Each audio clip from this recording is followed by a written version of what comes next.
Skyrim, A Sorcerer's Tale. 491 Grand Theft Book. I giggled like a little child as I fiddled with my orb and changed Neloth's nickname for the 10th time today.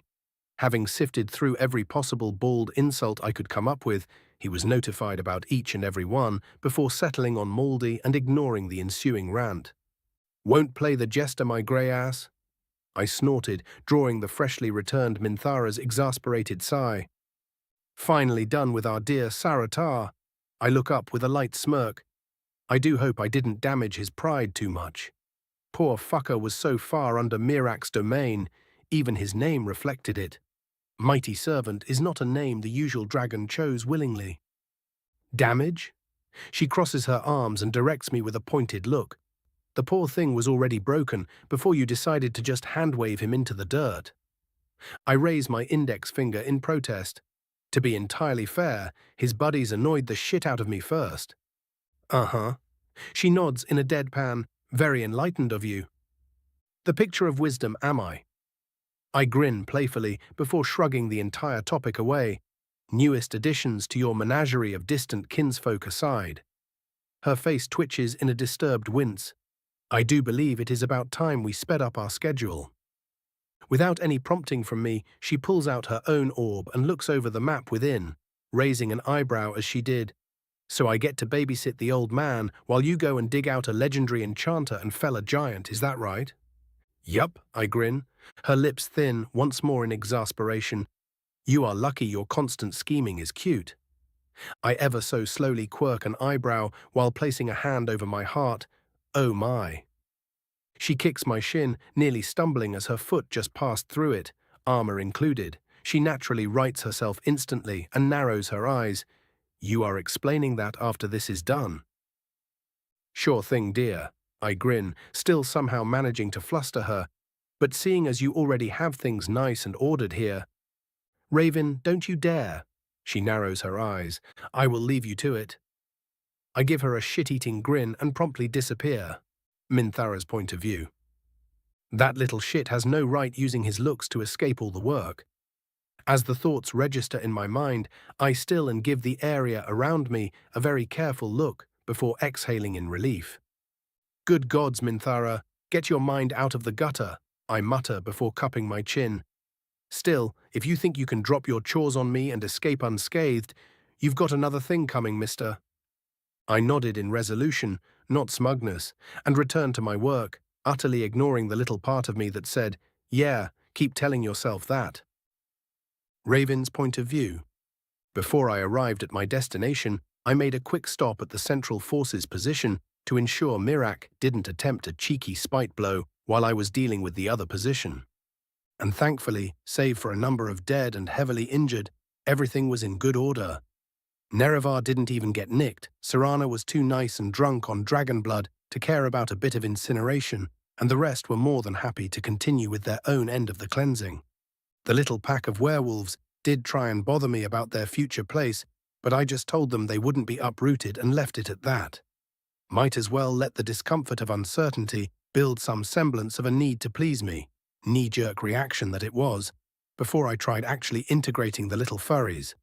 My stop was short, and I left after only a good 2 hours, appearing an hour of brisk walking to the east of Raven Rock, just in time to see a dead, tired Carvani sit his diminutive arse on the dirt while sweating like a pig.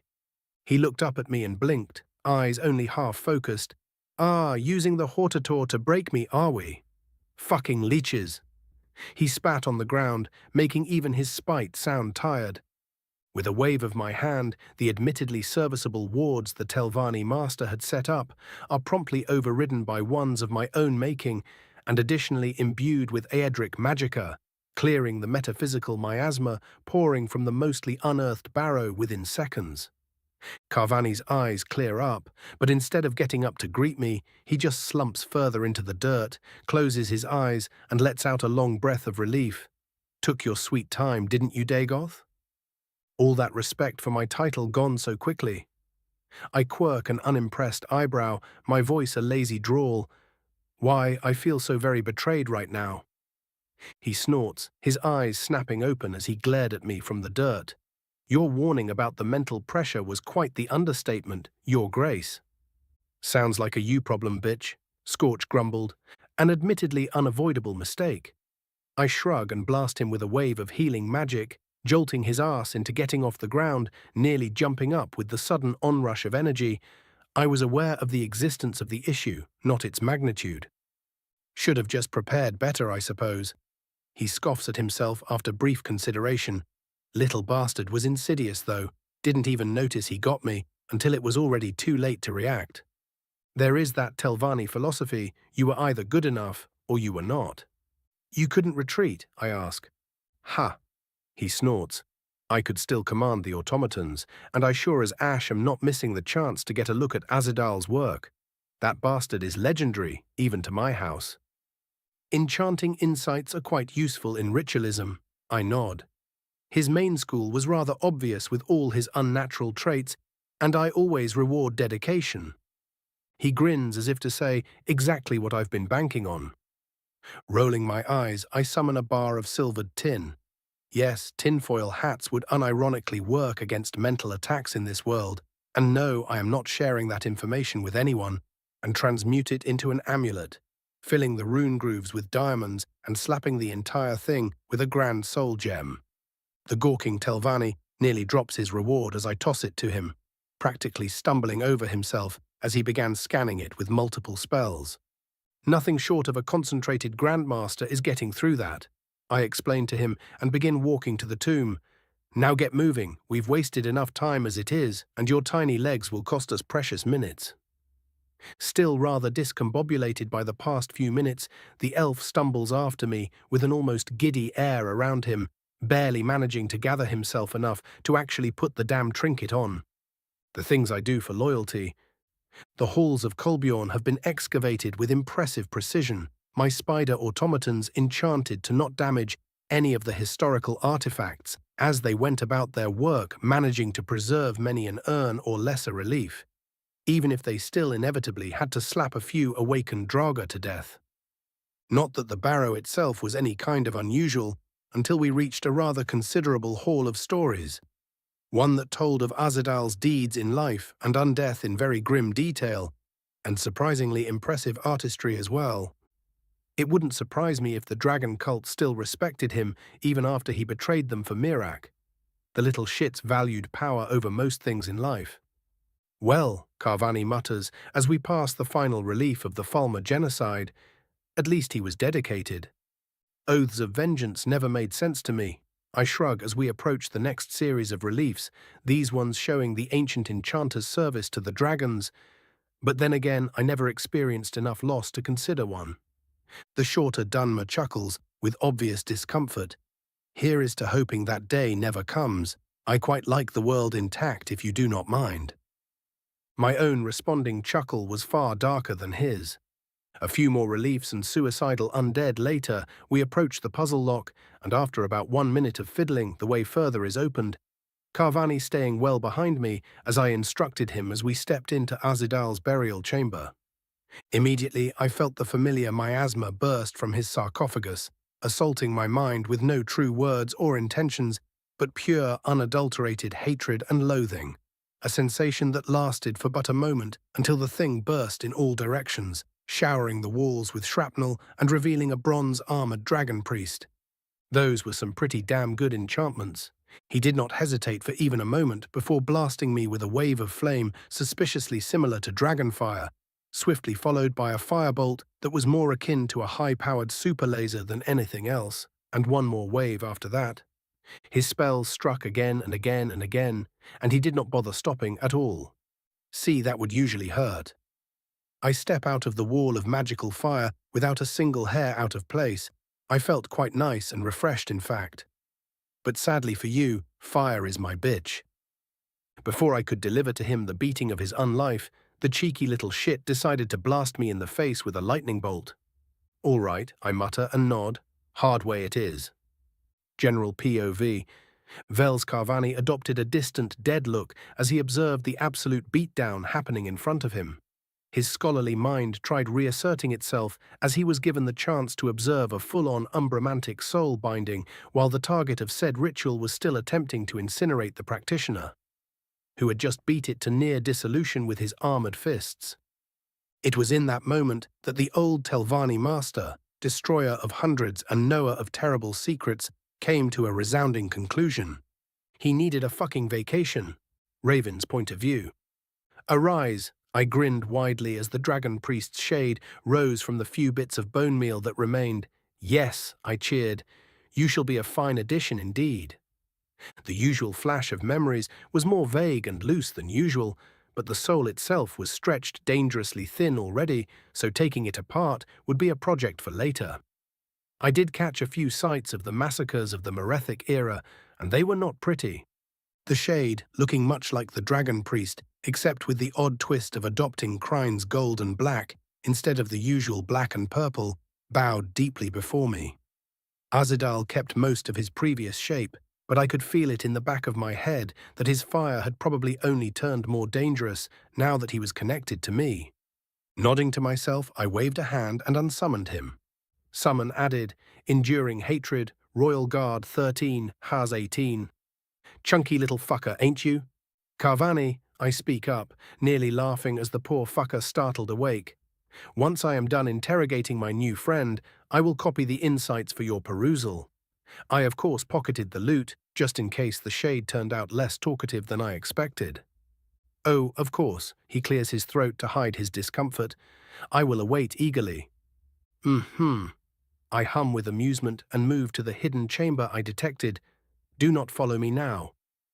Thankfully, he doesn't question it, and soon I am in the chamber holding the black book, its aura actively working to conceal itself, but failing utterly before my sight. Suddenly, a premonition strikes me. But I do not move. Tentacles burst from every corner of the room, moving at blinding speeds and impaling me from each and every direction, reasonable and not, except for the one aiming at the unmentionables that one gets incinerated on instinct. A rather unfortunate mistake, as that reaction already warned my assailant of his poor decision-making process, but not a complete one, as the room burst in grey flame a moment later, trailing after the retreating appendages and cursing the absolute shit out of them, even as they fell back into Apocrypha. Now that was fucking disgusting, I snort. Good thing I could just flip all physical sensation off. Hopefully Minthara didn't have similar surprises waiting for her as well. General point of view. A very irritated demigoddess walked out of the barrow of Ben Kongarika, 2 large chain-bound tomes and a dull grey dragon priest's mask hanging off her back, and immensely disgusting tentacle guts clinging to her armor. Lydia's sharp breathing earned her a swift glare from her liege, an act that drew attention to her more silent, if equally entertained companion. Not a word, Minthara growled. Both bodyguards clamped their mouths shut, even as they continued internally giggling all the way until they reached the nearest creek. Raven's point of view. Poor Carvani seemed terribly tired by the time we were done, so I just told him to return to Raven Rock as I teleported to the distant north of Solstheim. The guards at the entrance of the cave that led into Karstag's castle immediately standing at attention and saluting. Report, I ordered, not stopping for even a moment as I entered the cave. The 4 guards jogged after me, and their leader spoke as we walked. All rakelings and other beasts have been cleared out. A few of us got nearly mauled by a feral werebear, but Lords Aelor and Faran dealt with the creature without great issue. The castle ruins up top have been secured as well. Excellent, I grin. Hopefully the lord of the castle will prove more entertaining than his servants. The guards seemed confused, but followed me without hesitation. I wasn't exactly sure what I expected to happen here. The giant spectre of ice and magic swung his club with admittedly impressive force, but after having faced enemies so far beyond it that it wasn't even funny, its movements and admittedly impressive ice magic for a dead giant were almost disappointing. Hearing my sigh, the spectre of Karstag paused, his confusion swiftly replaced with fury as he roared in indignation and redoubled his attacks, summoning Atronachs and ice storms without a care for his reserves. Shaking my head, I merely spoke, "Scorched dinner time." "Taste the sun, bitch," Birdman declared, and then there was light. Shaking my head as the phoenix proceeded to utterly dunk on the poor thing, I moved to rejoin my subjects, who were all observing the battle with appreciable professionalism. Alor, ever the overachiever, even brought out a small booklet and began sketching the thing. Made an old man proud, it did. I snapped my fingers and summoned a whole-ass feast, and we proceeded to enjoy supernatural blood sport as Scorch decided merely defeating the giant was not enough. No, his waste of my time deserved a proper humiliation. The ritual ended, and much like Azidal, the memory of an undead provided far less feedback than that of the living. Not that the giant would ever be useful for anything other than battering people into submission, even if his manner of taking command of the goblinoids gave me some ideas. Yet ideas were all they would ever be. I wouldn't be caught dead ruling fucking goblins of all things, and I'd burn as many worlds as I needed to prove it. Summon added, Broken Glacier, Royal Guard 18 Kuos.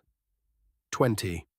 Powerful as he was, Karstag was still just a particularly skilled giant, which made the difference in his weight on my crown perfectly understandable. Still, a good sledgehammer was always useful, so I didn't grumble too much. I gave the Western group their final directions for the cleanup and teleported to Tel Mithrin, where our final preparations would be made. General POV.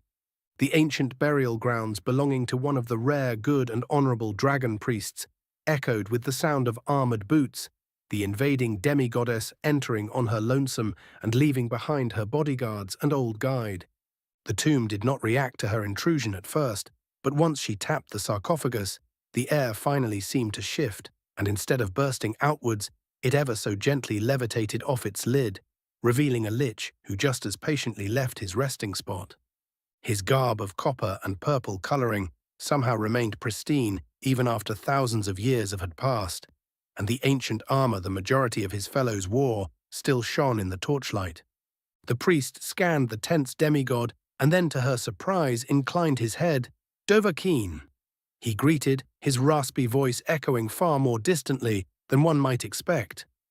Priest Minthara greeted a bit tersely, in perfect Dovahzul. You are not going to attack me. Your soul is of Lord Akatosh, father to great Alduin. The priest made an odd sign with his free hand, likely one to honor the two gods. None may bar where you tread, unless you are a traitor, of course. The air shimmered with powerful magic at the final word, but not powerful enough to so much as startle her. Her lips twisted into a smirk as she crossed her arms. That depends entirely on how you define traitor. She was already calming her breathing in the case she needed to turn him to ash. The dragon priest's grip on his staff firmed as he leaned forward, his masked face coming unnecessarily close to her face. Explain, he commanded. Alduin is dead. Minthara answers simply, a proud smirk escaping her, by my hand. Bafflingly, instead of immediately trying to shout her apart, the priest ceases all movement, and she feels a wave of magicka emanate from within him, bearing the distinct tinge of divination. I see. Varlock the jailer spoke after a full 5 minutes of stillness. By the decree of great Alduin, you have conquered what he had in combat, and thus shown your might. He bows low, face almost touching the stone below them. What is thy bidding, Thuri? Well, that certainly did not go as expected, said Overlady concluded, even as her brain fought to bring itself back into working condition. Thankfully, the priest was patient and turned almost eager once she explained Mirak's current situation, and soon the group of 4 humans, turned 4 humans and 1 lich, turned south and made way to Tel Mithrin. 492. Stepping into Tentacle Hell. Raven's point of view. The common folk of Tel Mithrin still felt quite miffed by my presence even days after the incident, but they went about their day after the novelty of my return wore off, and the understanding of who exactly I was settled in their enraged little brains. Not that I was too concerned, as I sat my arse atop one of the emperor mushroom's roots, feet dangling off the edge, and a steaming cup of coffee in my hand. Thus positioned, I was just about to begin delving into Azidal's memories when I heard the sound of approaching metal boots. A fine day, O moon and star, isn't it? I greet without turning around. Without immediately answering, he sits beside me and removes his helm, releasing his ridiculous hairstyle in the process, ominously peaceful. Is all he says. Ah, you have concerns. It was not a question. I do. He nods. You are risking far too much by throwing yourself into Mora's hands. Taking a moment to consider, I eventually nod. You are not incorrect. I raise a finger. But, he gives me a flat look. But, I repeat, no one can do what I can, and Mora is far too vindictive and stubborn to simply let me be. And I will not be dealing with the issue that is him for an eternity. He sighs. I suppose there will be no convincing you, will there? Doubtful. I snort. A long silent moment passes before he offers, let me go instead of you. I turn to him with a look that might as well be screaming, are you fucking insane? He doesn't hesitate as he speaks, you know I have a way to survive. Oh, do shut up. I cut him off harshly, surprising both him and myself. You may have a way of surviving, but that does not mean you should be running at the first opportunity to become a martyr again. He goes to argue, but I raise a hand. Save it. You've already given enough to the world. Don't be so quick to discard it all simply because that is all you know. I've considered bringing you with me already, and then I realized how utterly unfair that would be to you. Shaking my head, I add, I am the one with the greatest ability to do what I plan on doing, and substituting myself would be both foolish and cowardly. He narrows his eyes, even as I feel his surprise. And what if I wanted to go anyway? I merely smirk. You could certainly try. Only after a good 30 seconds does the stare-off end, and he sighs fine. He mutters, I will just sit and watch as the hope of my people goes into oblivion and does the impossible. Why not? The rant ends in a scoff. You've already seen me do it once before. I chuckle. So just sit and watch. The spectacle shall be illuminating. I could still feel his doubts, but he had already backed down, so all he did was settle into his seat and join me in my people watching. Hours later, having been left alone once more, I spotted a group marching in the distance, consisting of a few Nords from the eastern advance and Minthara's own small group that was joined by a dragon priest? Well, this ought to be interesting. With but a thought, I disappear from the shroom route and appear a few meters in front of the group. Some of the less experienced tensing at my appearance, while the priest was already halfway through what felt like a fucking spatial severance spell of some kind. Gotta get me one of those, I mentally noted before waving my hand and dispelling the magic, just as Minthara herself grabbed the staff. Do you have to do that every time? She asks with an irritated pout. Yes. I answer with absolutely zero hesitation and forcefully shift the topic. This fellow is Varlock, then? She grins, yep, and he has agreed to serve me, followed by a smug nod. The poor fucker, I can't help but snort. What is the elf saying, Great Dovahkiin? Varlock hisses in Dovahzul. The pity in his voice is insulting. She goes to answer, but I preempt her, merely lamenting your future in her service. Only one may comment on my fate. He answers almost automatically before actually noticing I spoke in his language.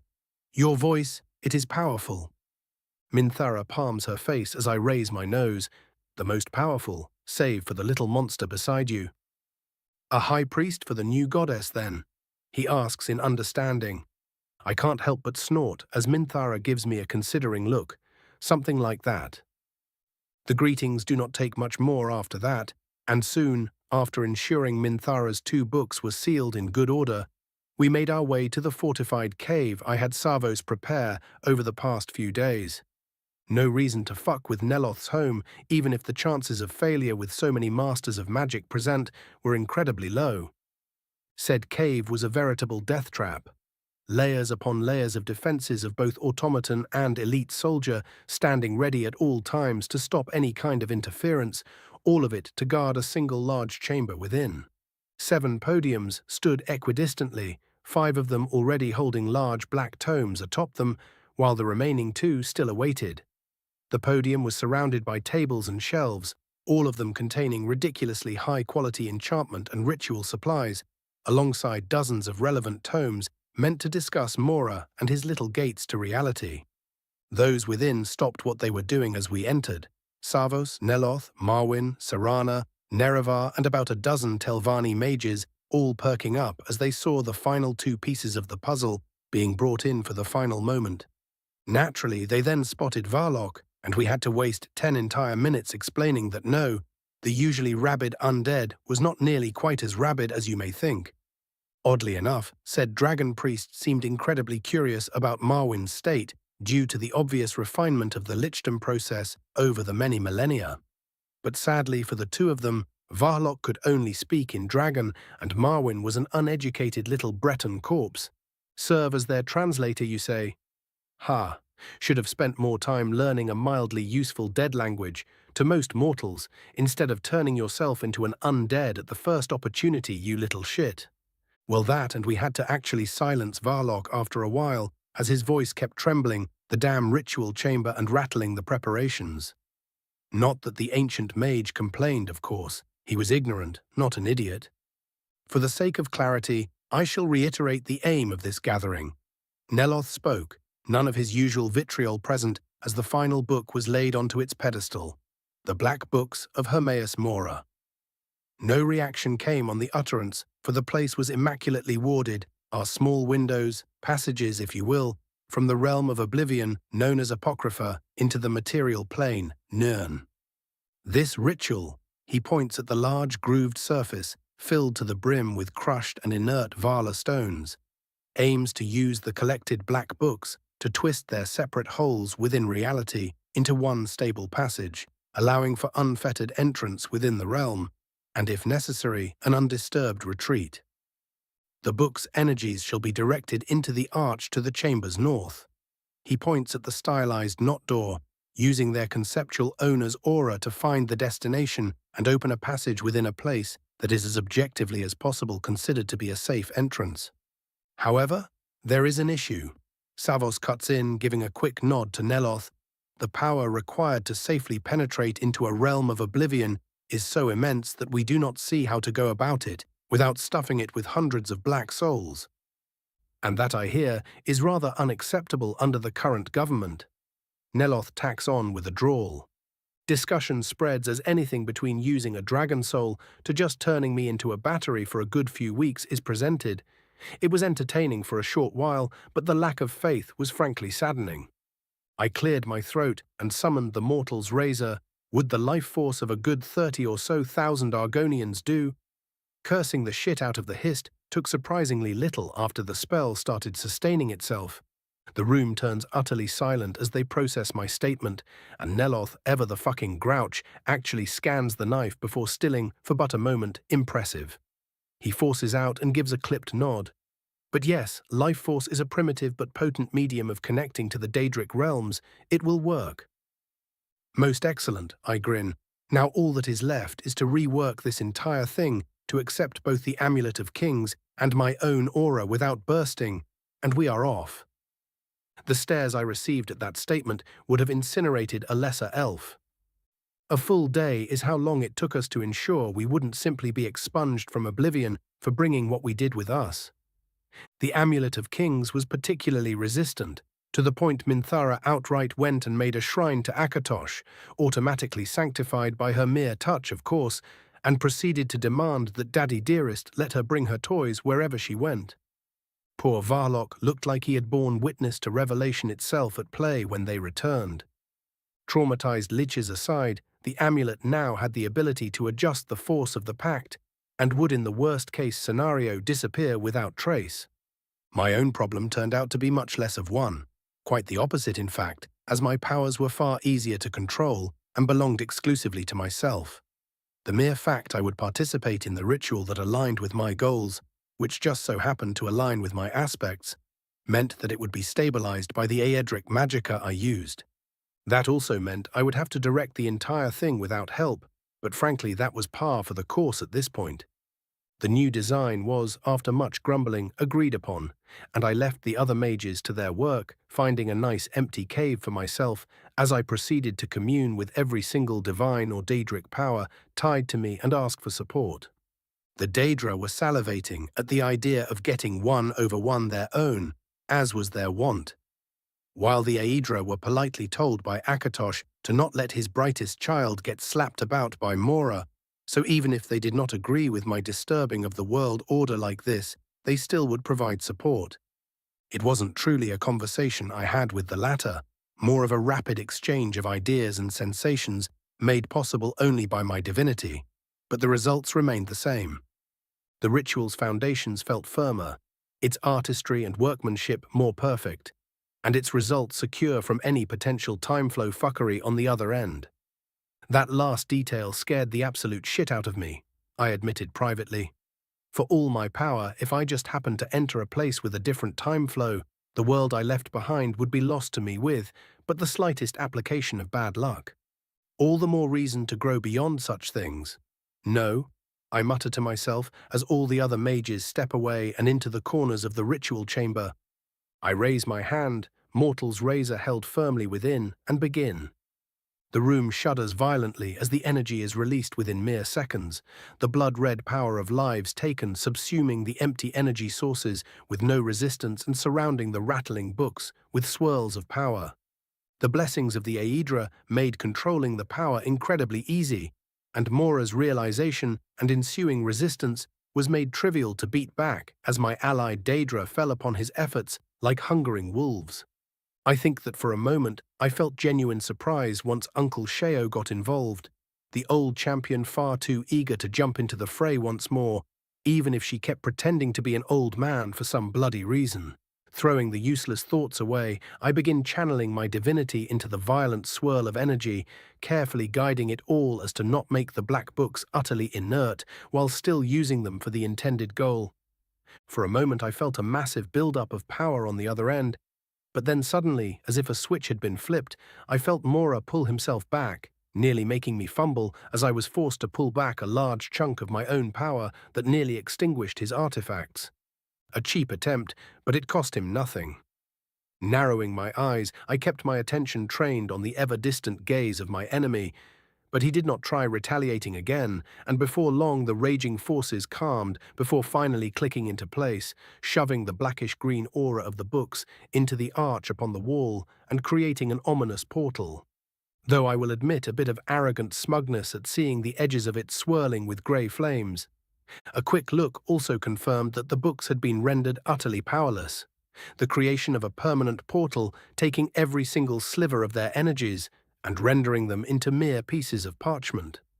Scorch, the little bastard, materialized atop one to no doubt make a snide comment, and the damn thing promptly turned into ash under him. He looked down below him, met my eyes, oops, and hurriedly unsummoned himself, palming my face, ostensibly to hide my sigh, but in truth to hide my amused grin. I turned to the others, who were only now getting out of their stupor. "Didn't sprain anything, did you?" I asked sarcastically. They grumbled and complained, but wondrously took only a minute before running all the necessary scans and tests. Before too much time had passed, the portal was confirmed as safe as reasonably possible, and so after graciously accepting the others' well wishes and demands to return whole, Minthara and I stepped forward. "Here we are," she spoke while looking up at the 4 or so meter tall passage. I gave her a sidelong glance. Afraid? Terrified. She snorts, "This isn't anything like Sovngarde." "You could I begin, but am promptly interrupted. "Don't you dare." Her finger nearly pokes my eye out. Just pointing at the possibility, I raise my hands in surrender. She lowers the tactical weapon, and I know you aren't doing it to mock me. False alarm, she is aiming at me once again. But I will not be treated like some weakling when we've already agreed to do this. If that is what the lady wishes, I smirk and poke her in the nose, earning myself a quick swat.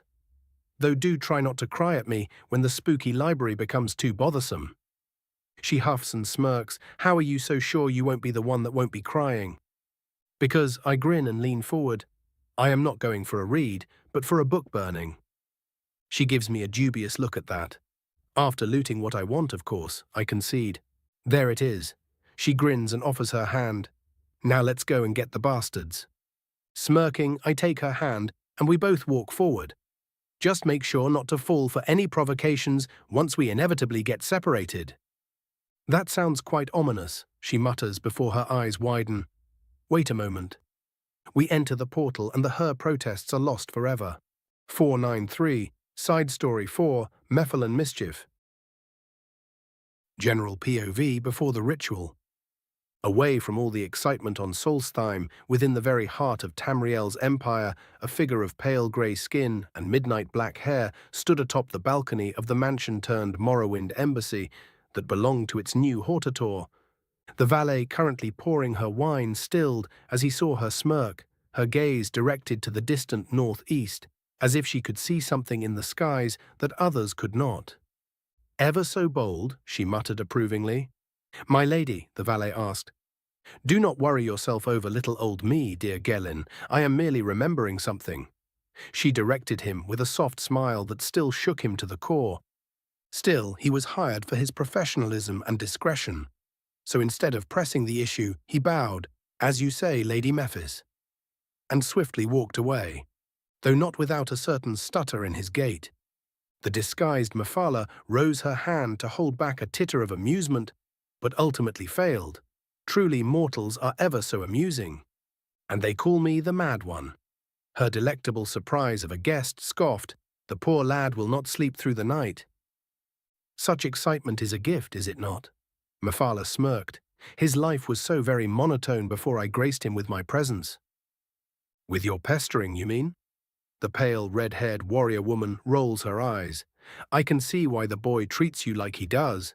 You have too much time on your hands." "A gift that keeps on giving." Mephala's ensuing smile was paradoxically genuine as she said that, even if no one would ever truly know it. "Not planning on turning him to paste anymore, dear." "He is family now." Ulrika Sheogorath shrugged. "It really is that simple to you?" The webweaver couldn't help but ask. The once Nord's answer was as instant as it was absolute. "Shouldn't it be?" Not an ounce of doubt to her. How very refreshing. Mephala shook her head. "You may have a point." "Right," Ulrika nodded. "Now where is the whiny one? We've been waiting for over an hour." "So very impatient," Mephala tutted. "You are one of us now, dear. An hour or an era, it is all much the same." "Well, if you want to wait for an era, go right ahead." Ulrika rolled her eyes and stood up. "I'm too busy turning the idiots in my realm into proper warriors instead of whatever the senile one made them." Just as she was about to leave, the door to the balcony was practically shoved off its hinges as a large Dunmer-looking man, dressed in an oddly familiar suit, stepped out of the manor. His eyes swept across the two Daedra waiting for him, and he frowned. "You have a lot of nerve facing me while wearing that skin, Sheogorath." "Uncle Sheo is currently asleep," Ulrika grinned threateningly. "So unless you want me to humiliate you once again, sit down and shut up." Mehrunes Dagon nearly ripped his new suit to pieces as the two arms he was hiding beneath shivered with rage. "You little—" "Must we do this every time?" Mephala sighed theatrically. "I will admit it was entertaining the first few times, but now it is all turning rather droll." The two immediately pointed at each other. "Then tell her to stop provoking me." She covered her mouth with a dainty hand. How charming. She looked to Mehrunes. "Please do take a seat. We have work to do." For once, the Lord of Destruction growled but did as asked. "Thank you." She gave him her best smile. He was unmoved. Seeing as the tension would not fall for a while yet, she decided to actually focus on the point of their meeting. "How go your preparations?" "The fools under me are still playing at war," Ulrika shrugged, "but they will serve well enough for now." She looked to Mehrunes, who scoffed. "My puppets relish the idea of a good war. They've grown sluggish in their current state, but not enough to be a problem." "Excellent." Mephala smiled. "My dearest colleagues are finishing their own preparation as we speak, and I myself have done a small bit of reconnaissance with the others." "So, what are we looking at?" Ulrika asked. "Most of them are either distracted or disinterested." Mephala decided to be concise for once. "Namira is currently doing her best to help her dwindling worshippers, while Vermina is bound by our pact not to interfere." At the mention of Namira, Ulrika's face twists into a scowl of disgust. "Molag and Meridia are still recovering from their little blunder, so I don't expect they will do much if anything." Mephala goes on. "Malakath, Clavicus, and Hirsine have been invited by Sanguine for a party to enjoy the show as he explained it." "The little shit," Mehrunes grunts, mostly to hide his annoyance at not being invited. Quite, Mephala smirked knowingly.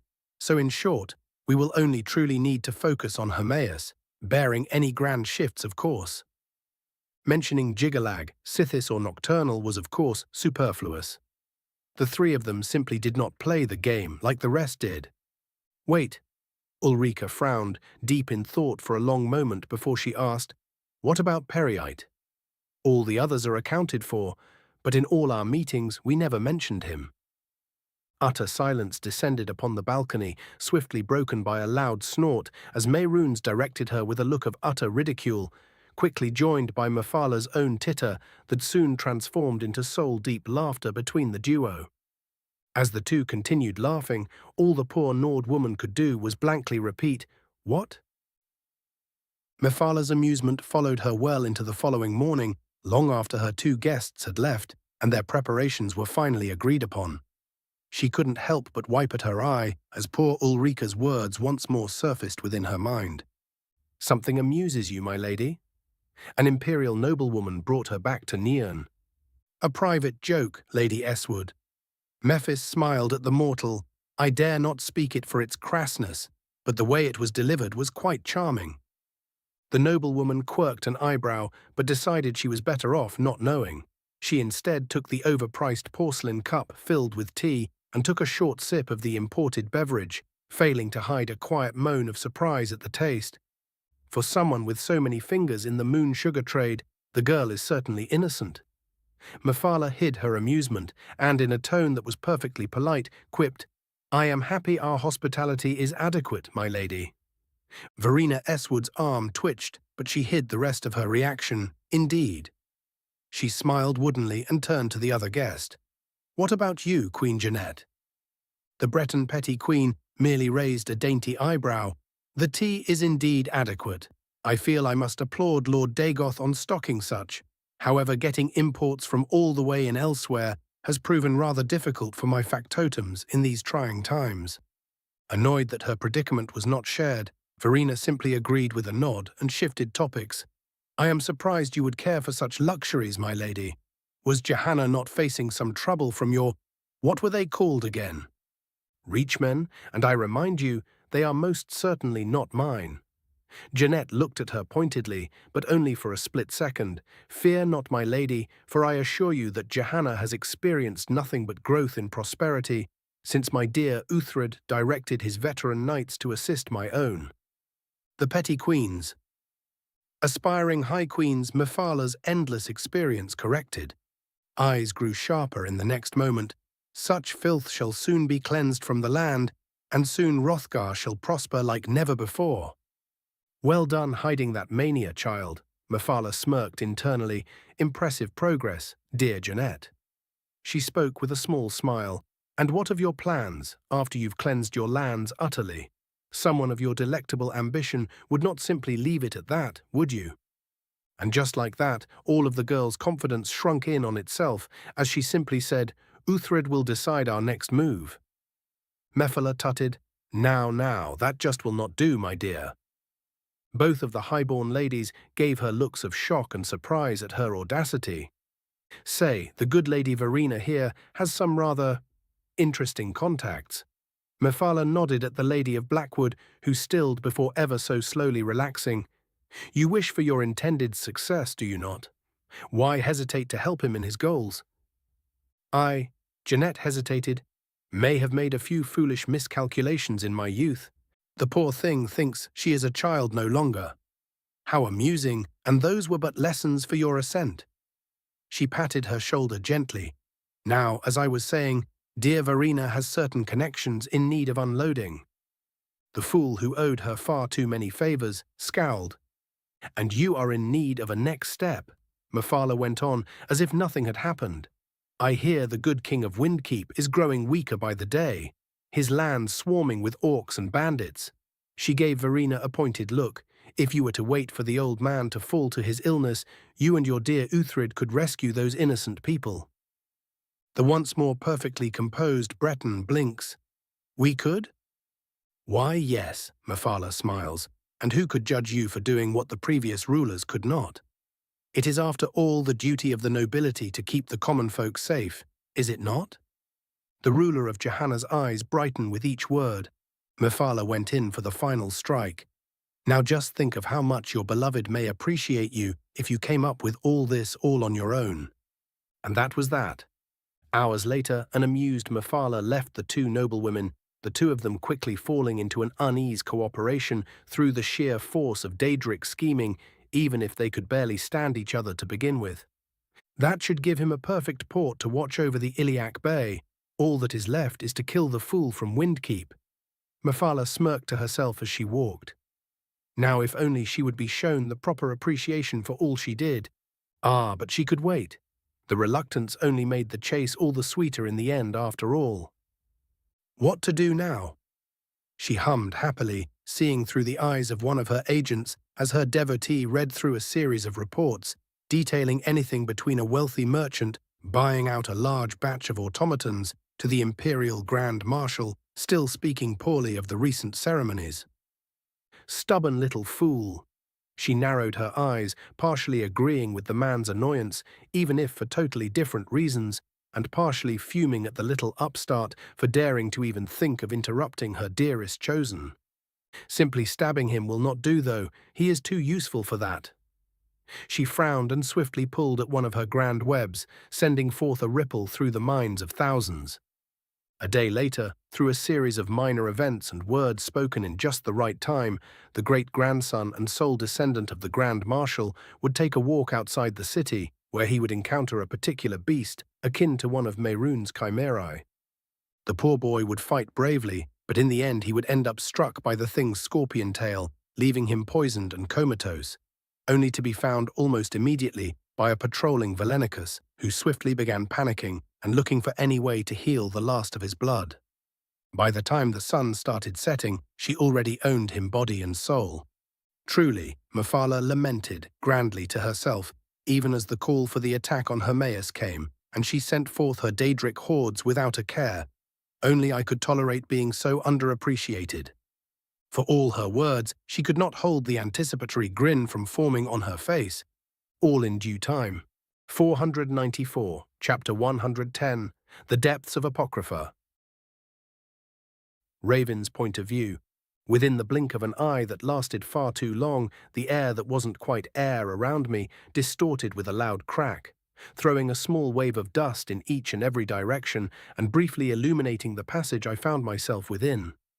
My perception of time slowed down as I scanned the area, quickly revealing that I was completely and utterly alone, save for the ever-present aura of Hermaeus Mora that subsumed every single molecule of the damn place.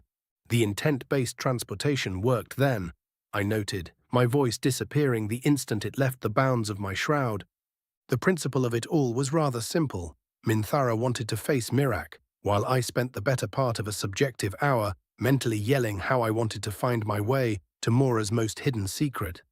Burning 7 Daedric artifacts just to make a stable portal that didn't lead outside, without the proper divinities used, would have been too wasteful, so using the books and their connection to the concept of knowledge and secrets to divine the perfect path became the natural choice.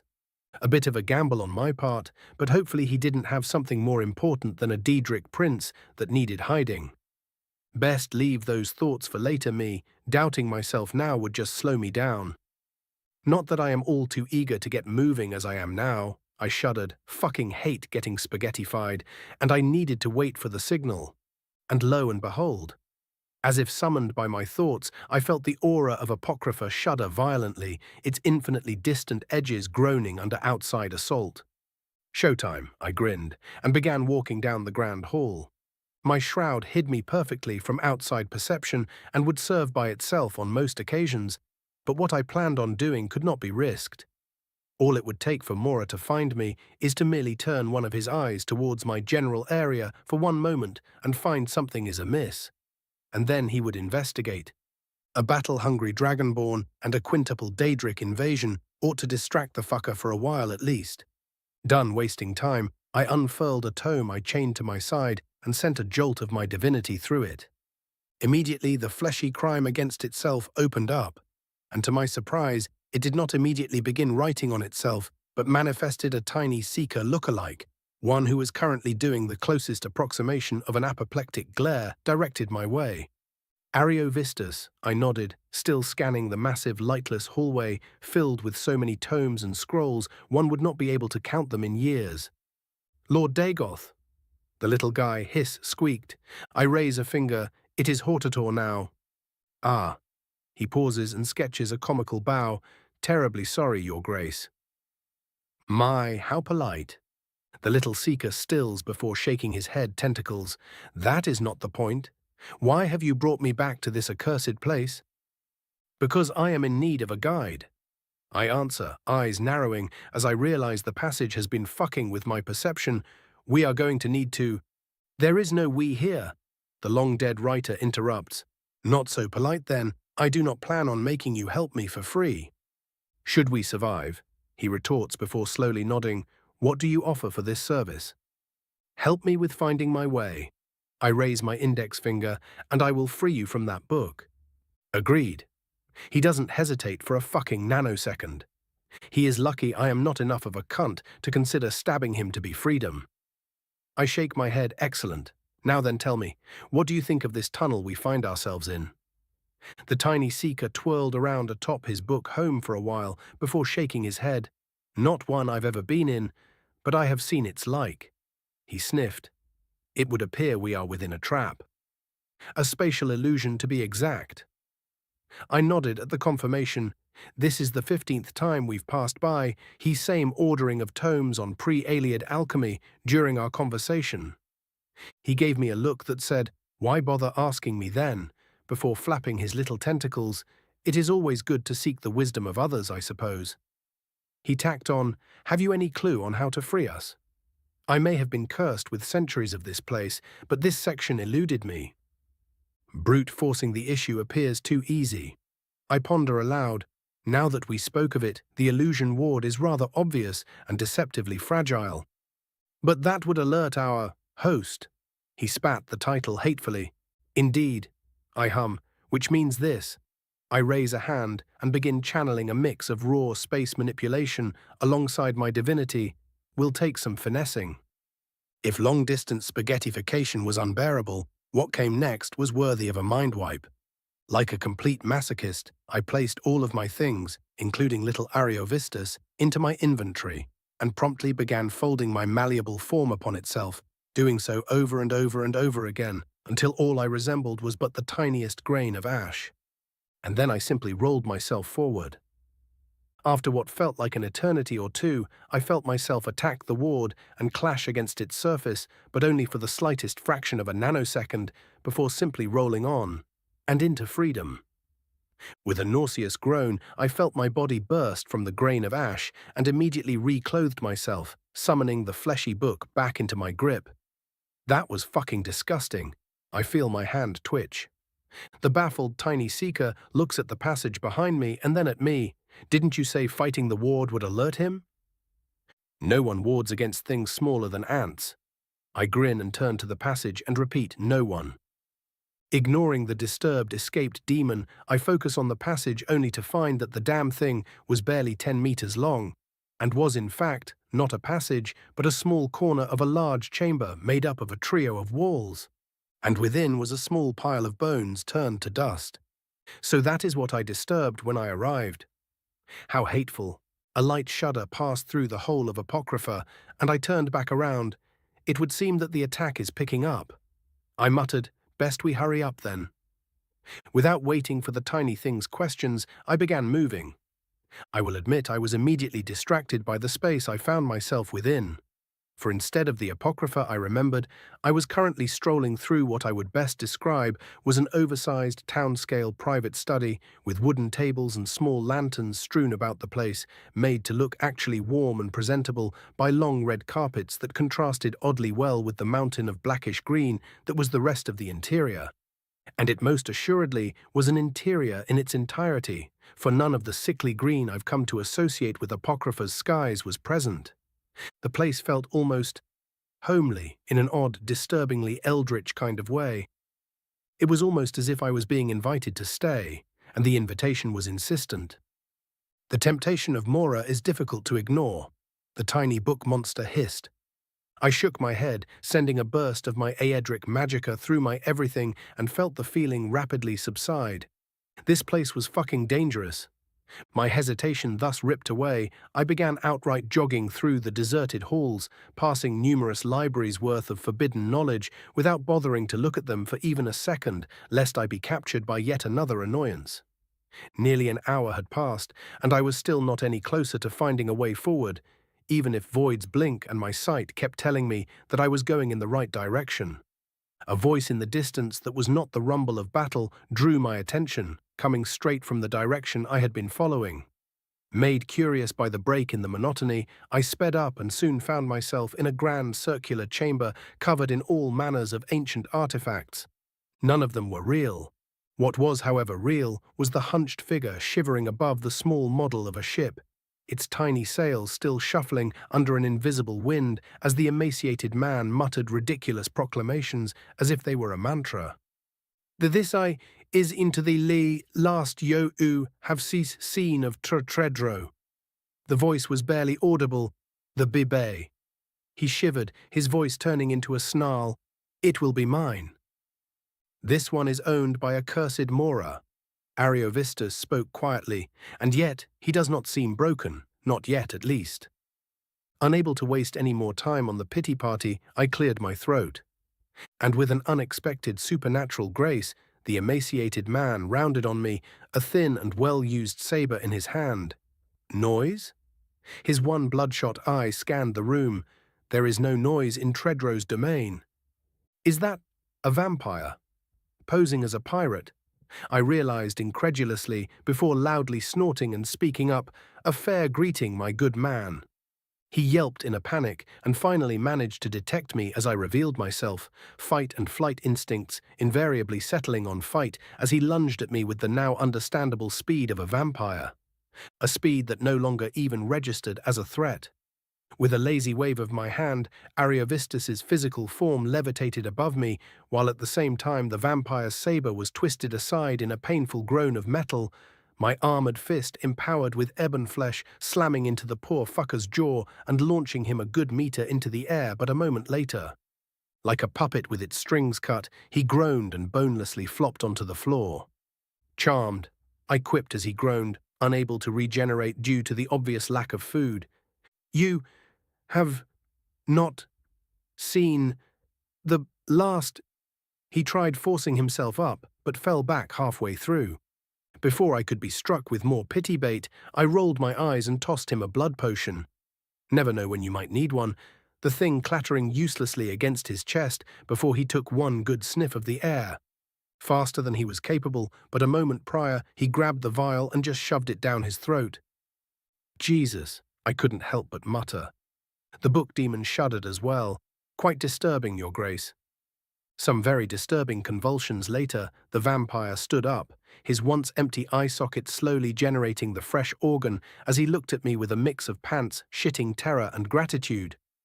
"You done?" I asked. He startled, still unused to hearing actual speech, no doubt, and spoke, "Yes." He nodded slowly. "You have my thanks for the help, stranger." Unable to hold back the snark, I rose an eyebrow. Decided to speak normal, eh? "Trey," his hand clenched. "I was not. I probably am still not well." "Fair enough," I shrug. "You know a way through this place?" I vaguely point at the chamber surrounding us.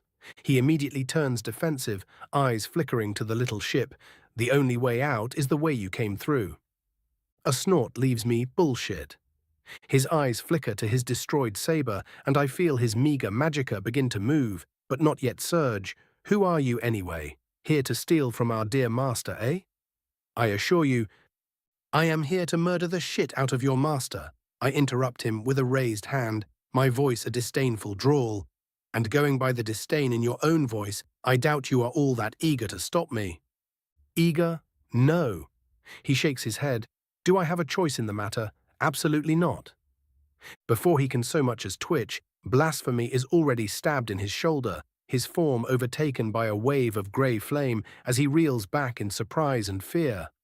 I lean forward and tap his shuddering shoulder. "You do now." He is unmoving for a long moment before meeting my eyes and offering a nod that had more weight in it than any words he might have uttered. And then, still without saying a thing, he rounds on the little boat he was huddling over and promptly smashes the ting into pieces with his boot, not stopping even after the poor thing was ground to dust.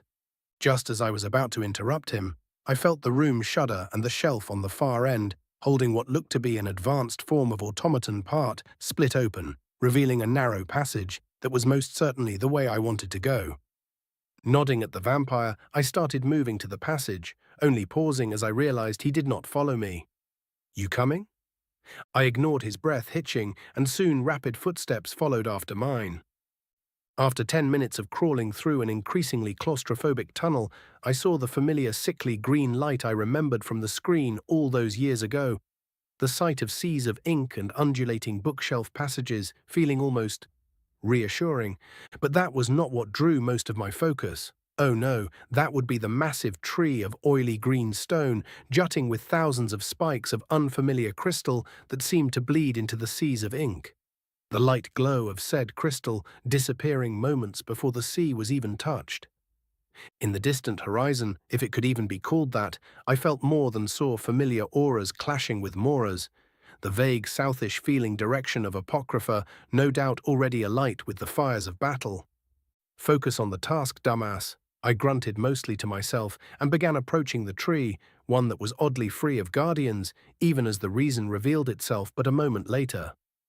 Just as I was about to step up to the grand crystalline gate carved into the tree's trunk, I felt myself standing atop a precipice, the premonition of danger hanging in the air so utterly potent that even the half-cognizant vampire behind me tensed.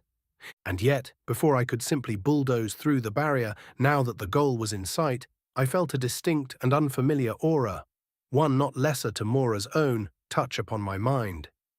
You are not my jailer." It whispered directly to my soul. "Why can I not see you?" Why, hello there, Ethelia. 495, Chapter 111, The Trials of Apocrypha. Why can I not see you? Instead of answering, I let the silence stretch for what would have been a very uncomfortably long time to a mortal, letting the tension in the air build, and just as I felt she was about to address me again, I speak up, voice a dry drawl. "Have you considered the fact that you are inside of a tree?" Her gaze remains, but she remains silent. "Right." I cough and ignore Scorch's snickering. "How aware are you of what is going on right now?" My question remains unanswered.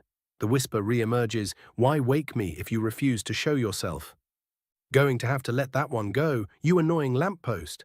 I grumble internally. Unfortunately, revealing myself to you would also reveal me to your aptly titled jailer, and I assure you that neither of us wants that outcome. Another long pause follows, but I do not back down. "Very well." The whisper carries a tinge of annoyance.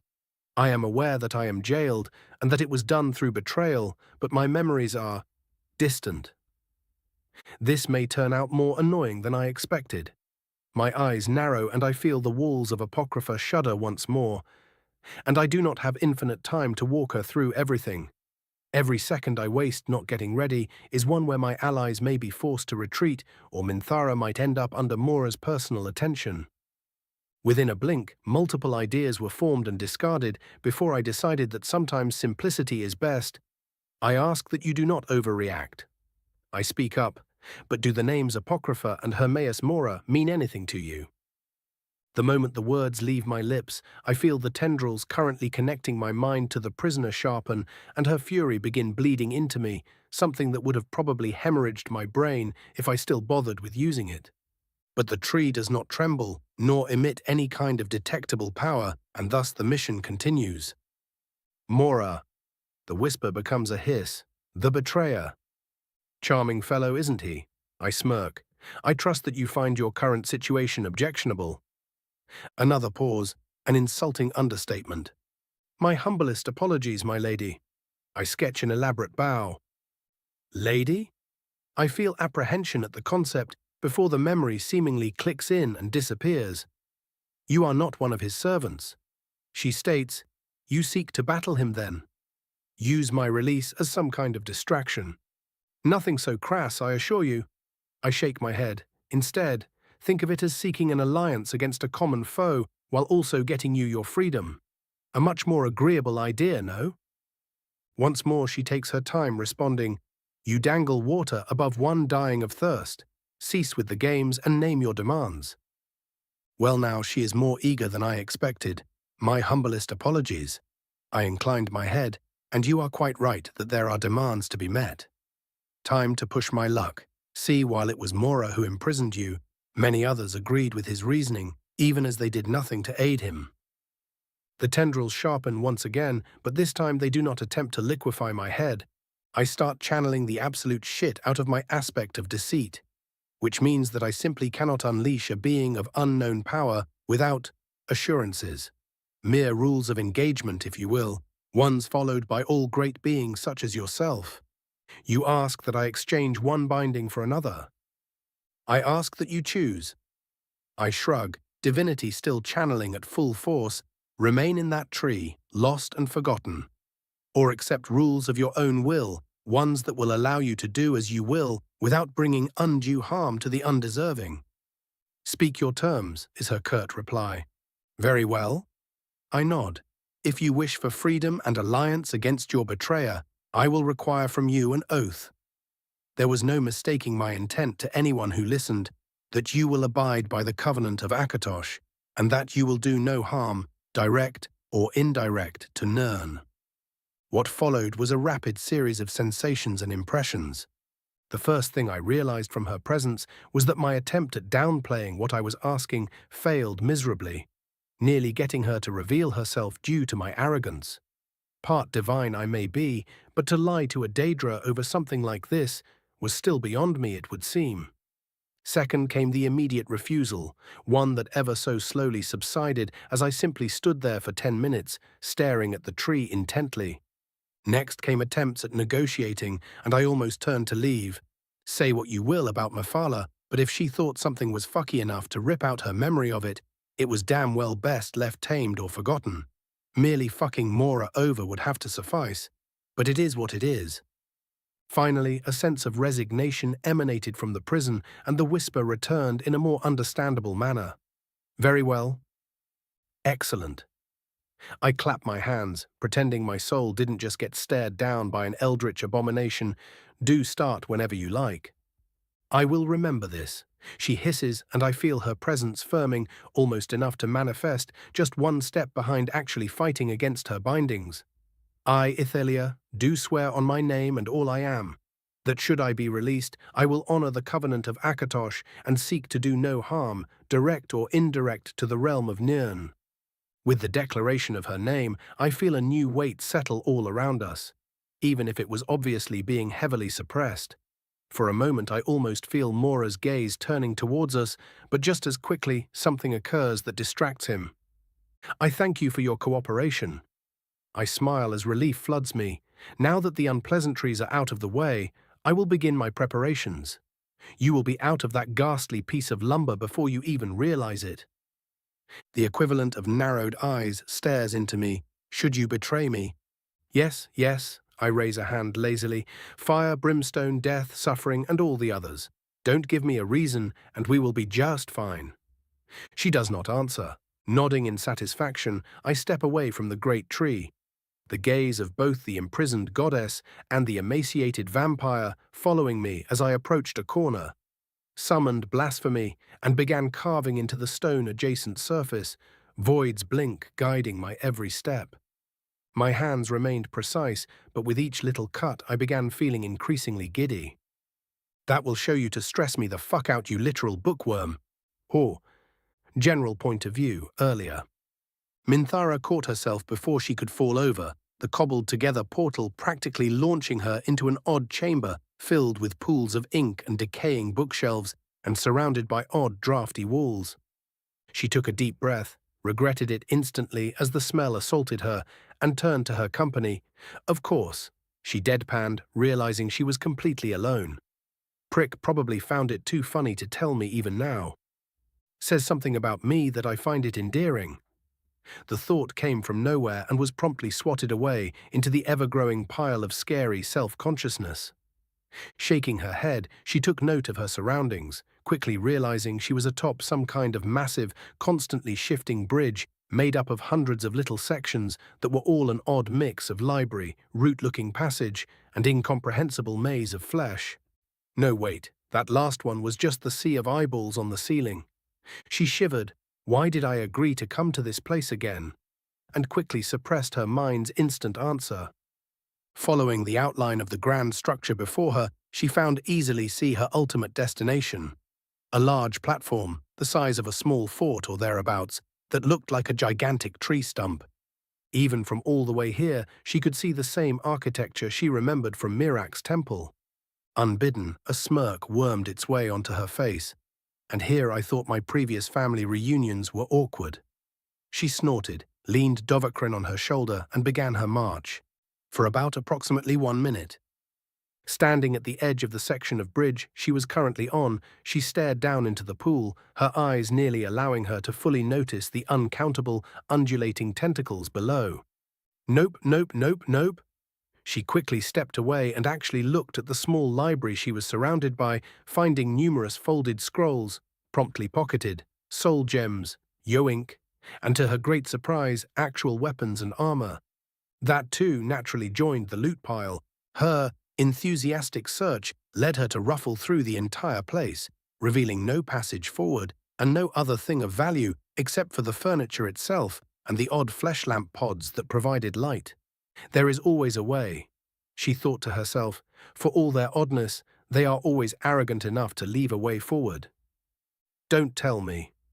She groaned as she approached that same edge once more, her eyes fixed upon the pod lamp sitting right next to the oddly fenceless part of the section.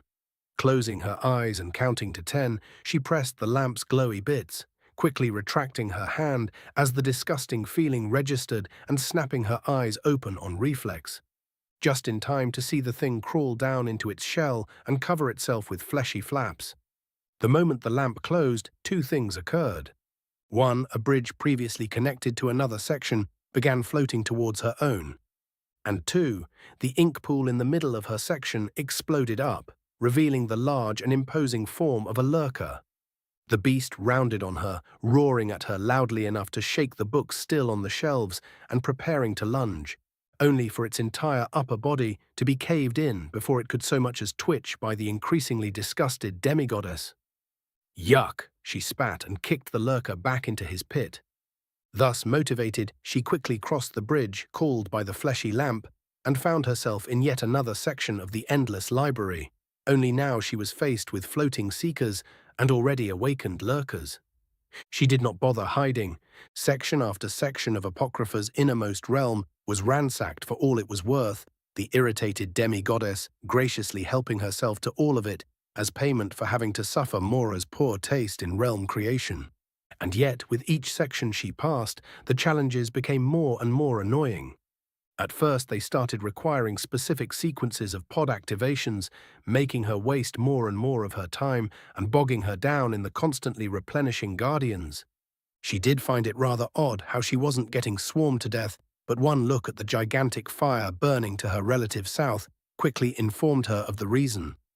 After the sequence puzzles came ones of elemental interaction, each growing increasingly demanding in complexity, but ultimately failing to hold her back.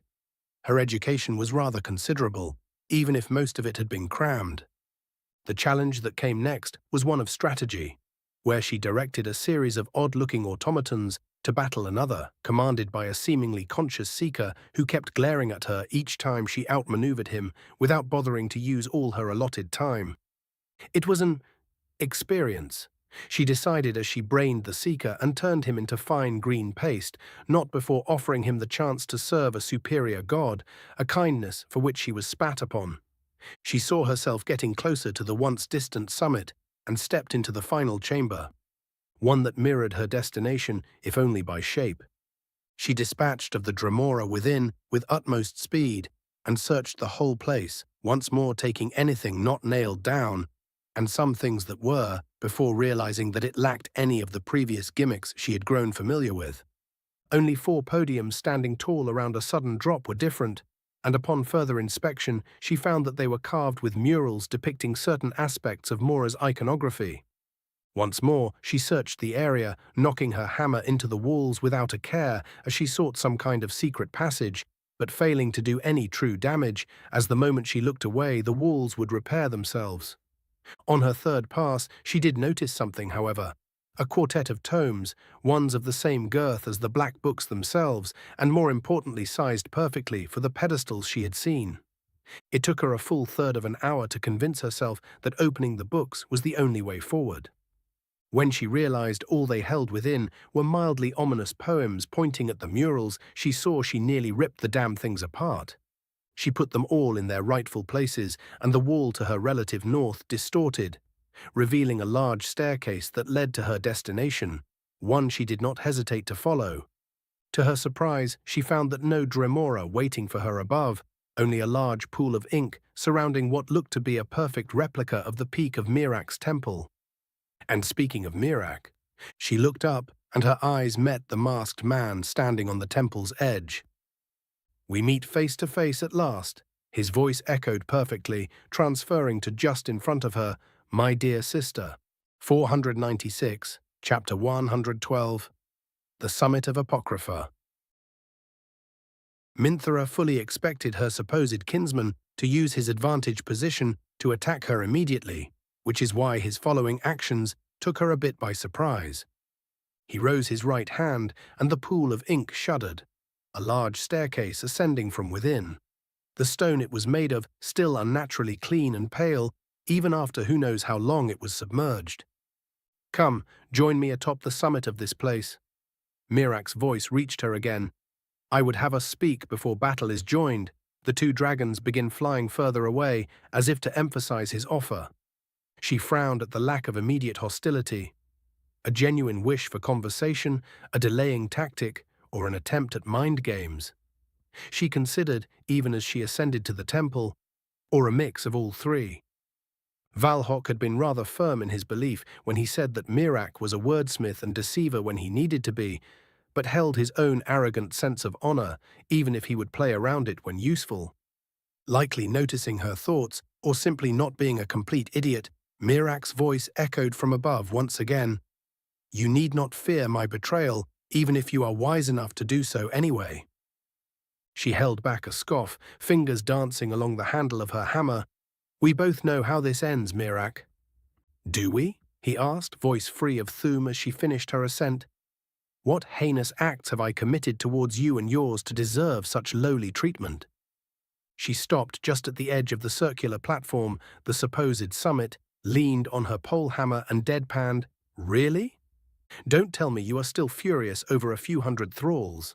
Mirak scoffs, "Were you in my position, you would have seen their lives as worthless as they truly are. Mortals exist to serve after all." "Maybe." She shrugs, feeling just a tad annoyed at how truthful her agreement felt.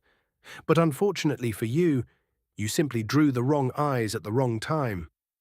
"Simple misfortune, is it?" he asks, almost managing to keep his tone truly neutral as begins walking to the center of the temple, waving for her to follow him. "What plans did I challenge by my attempt at freedom, I wonder? Or did you merely charge at the first sign of glorious battle, like most of our mortal kin do?" "Implying dragons don't do the same," she quips, "How very bold of you." His shoulders twitch ever so slightly, as if he was holding back a huff, and he turns back to her. "A fair point. A good challenge is something to be gladly met, especially when one ascends beyond their origins. Boredom is quite terrible, yes," she drawls, pretending to clean her nails as she waited for him to get to the point. "I see you are not as interested in speaking as I am." Mirak notices immediately, a shame. "It has been a very long time since I spoke to someone worthy of my attention." She immediately rolls her eyes. "Parthenax pulls the lonely immortal act much better than you ever will." His hand twitches. "So you have met the old fool, and yet you do not preach his idiocy of peace. How refreshing." Just because one talks to someone does not mean they must share their views. Minthara shrugs. "A lesson you don't seem to have learned, judging by your worshippers." "Am I any different to a skilled illusionist for doing it?" he asks. "No." She tilts her head. "Not that it matters. They would die just the same. I see. He frowns beneath his mask. You seem so very sure that I— Get to the point, Mirak. She cuts him off, posture no longer lazy and hammer one twitch from a battle stance. Tell me what you want so I can refuse and cave your skull in. Your attempts at begging are getting tiresome. I do not beg. The air shudders as he nearly roars at her, quickly calming himself down a moment later. I merely do not wish to do Mora's work for him. She actually chuckles at this. How would me killing his favored pet be doing Mora's work? Do not be so sure of victory. Mirak growls. The magic in her blood begins surging. Make your offer. His answer comes quickly. I want you to help me escape. Too quickly. Help me free myself from Mora, and you will have my solemn oath that together we will bring the world to its knees. Is this little shit implying what I think he is implying? She narrows her eyes. Choose your next words very carefully. Why should I? He spreads his arms. We are both dragonborn, above the rest of the fools crawling through the mud of Nirn. Why settle yourself for dealing with fools, schemers, and sycophants when you could simply dominate their wills? He offers a hand. Join me, and I will teach you all I know. None will stand in your way ever again. How very desperate, she smirks internally as she pretends to consider. Seeing the opportunity, the fallen dragon priest goes on. Even now your allies abandon you at will. Accept my teachings, and you will never fear such betrayal again. She can't help it. The moment the words leave his mouth, she laughs out loudly. Oh, that is precious. Her hand moves to wipe pretend tears as she faces Mirak. Was that truly your plan? Make me doubt myself and talk me into an obvious trap. Where is your pet elf, then? Mirak crosses his arms, completely ignoring the trap comment. You both entered Apocrypha to slay me, but I've neither seen nor sensed his presence, and you still remain willfully blind to the betrayal. You appear to be operating under a great misunderstanding, Mirak. She offers him a bloodthirsty smirk. You were never our true target to begin with. The ancient dragonborn is left momentarily speechless by the admission. See, my husband, she corrects gleefully, has been planning to use your little escape attempt for years now, but not to hunt you down. Her smirk turns into a grin. Oh no, dear brother, your little tantrum is but the opening he wanted to strike at much greater prey. The words make Mirak shudder under a distinctly unfamiliar sensation. You are nothing but a stepping stone. He flinches, a pawn in the game of gods. A sword appears in his hand even as he steps back. But when I heard a cowardly worm like you struck at my territory, murdered my people, and challenged my authority as dragonborn, I just couldn't help myself. Her expression had shifted from merely bloodthirsty to outright manically murderous. You, a coward who ran from Alduin and fell to a mere priest of his, thought to equal me, his slayer. The amulet of kings begins burning with power. And yet, no matter you failures and cowardice, she steps towards him, causing him to take another step back. You remain a challenger. The power of the amulet enshrouds her entirely, and I will suffer no such attempts upon the dominion that I am owed. Mirak finally catches himself, fear replaced at fury for his own reaction, and his short sword begins emitting an aura o its own accursed child. He hisses. Tamriel is mine, Minthara goes on, eyes narrowed into draconic slits. And it has no place for a worm like you. The sense of finality in those words and his sharpened instincts are the only thing that save Mirak from a rapid decapitation as a quartet of golden spectres in Akaviri armor assail him from every direction with their thin one-bladed longswords. Wasting no time, he immediately shouts, Wuld na kest, throwing himself back a good 50 meters and buying a moment of breathing room. That reassurance disappears near instantly as his opponent calls forth her own Thuum, one whose power and depth he rapidly notices is beyond his own Mulka Dov. He narrows his eyes as he sees parts of her face be covered with genuine scales instead of the spectral ones he himself calls for, but a moment later, and within the matter of a blink, he is forced to raise his blade and parry the hammer strike instead of deflecting it. An act he swiftly regrets as he feels even his reinforced bones creaking under the pressure. He evades once again, resorting to magic instead of the voice and mentally calling for his dragon thralls to aid him. He was fortunate that Mora had given him his tome on modern space magic in preparation, or he would have been limited to avoiding each blow with whirlwind sprint. The mere thought of being fortunate to be given something by Mora nearly made him retch. That moment of thoughtful distraction was not without a price, as the mere second was all the time it took for him to be struck by a shout he had only heard once before, "Kren Slen So S." The sheer trauma of that distant experience is all that saved him from being turned inside out, as his response shout followed Slen Goals, the two-word retort allowing him to swiftly chain into a Gol Alok, ruining his own home and turning half of its surface into needle-sharp spikes, all of them aiming at his charging sibling. They did not even slow her down. The mere brush against her scales and armor had the tonally reinforced stone breaking into tiny glass-like shards, the sheer momentum and focus of her movement refusing to be slowed down by something as petty as terrain. Still, the stone barred her vision, and he wasn't foolish enough to miss his chance as he shouted, "Gol Hardov!" The sickly yellow of the bend will shout rushing out of him with the force of his most practiced and understood power. It struck its target, causing her to slow and the battlefield to fall into a hush, but only for a moment.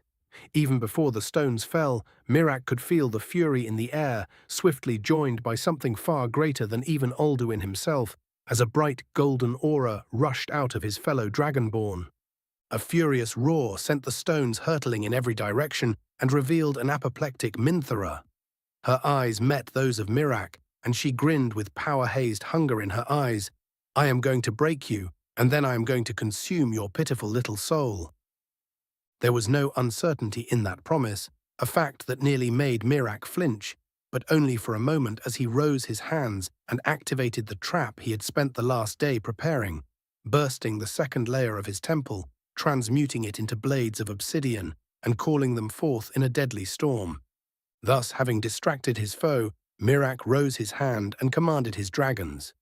With a second roar of fury, Minthara blasted the sea of blades apart, bleeding profusely but nowhere near defeated. And seeing this, Mirak waited not second longer, and just as his two puppet dragons arrived, he shouted, "Kri Lunaus!" His two servants, joining in with their own, Ri-Ivaz Al, and Yol Tor Shul. The mark of death, soul rend, and fire breath all converged upon her at blinding speeds, and yet all Mirak could see on her face was that same Mora-damned bloodthirsty grin. The hairs on his hands stood up as he realized what she would do, and he immediately began shouting his own counter, even as he knew well it would be far too late. Halfway through Mirak's stilted response, Minthara bellowed into the green heavens, "Tid Klo Ul!" Only a blink passed as Mirak spoke the same words, and time slowed down to a crawl. The fallen dragon priest's eyes widened at what awaited beyond, as he saw the servant to his right be cut to ribbons by the golden spectres, while the one to his left just had his jaw removed from his face, and promptly had his head forced down atop the spiked hammer jammed into the stone, destroying his brain utterly in the process. He did not hesitate, and immediately shouted, "Zi, Losti Du!" tugging at the souls of his puppets and hoping to use the rampant power of the consumption to gain an advantage, even if a temporary one. Cold eyes turned to meet his own, and instead of shouting to counter him, his sibling merely spoke Zu'u Dovathur. It was not a true shout, and the power of the Thuum channeled with the words was barely that of a pitiful mortal. And yet those two mere words, nay, that declaration, was all it took.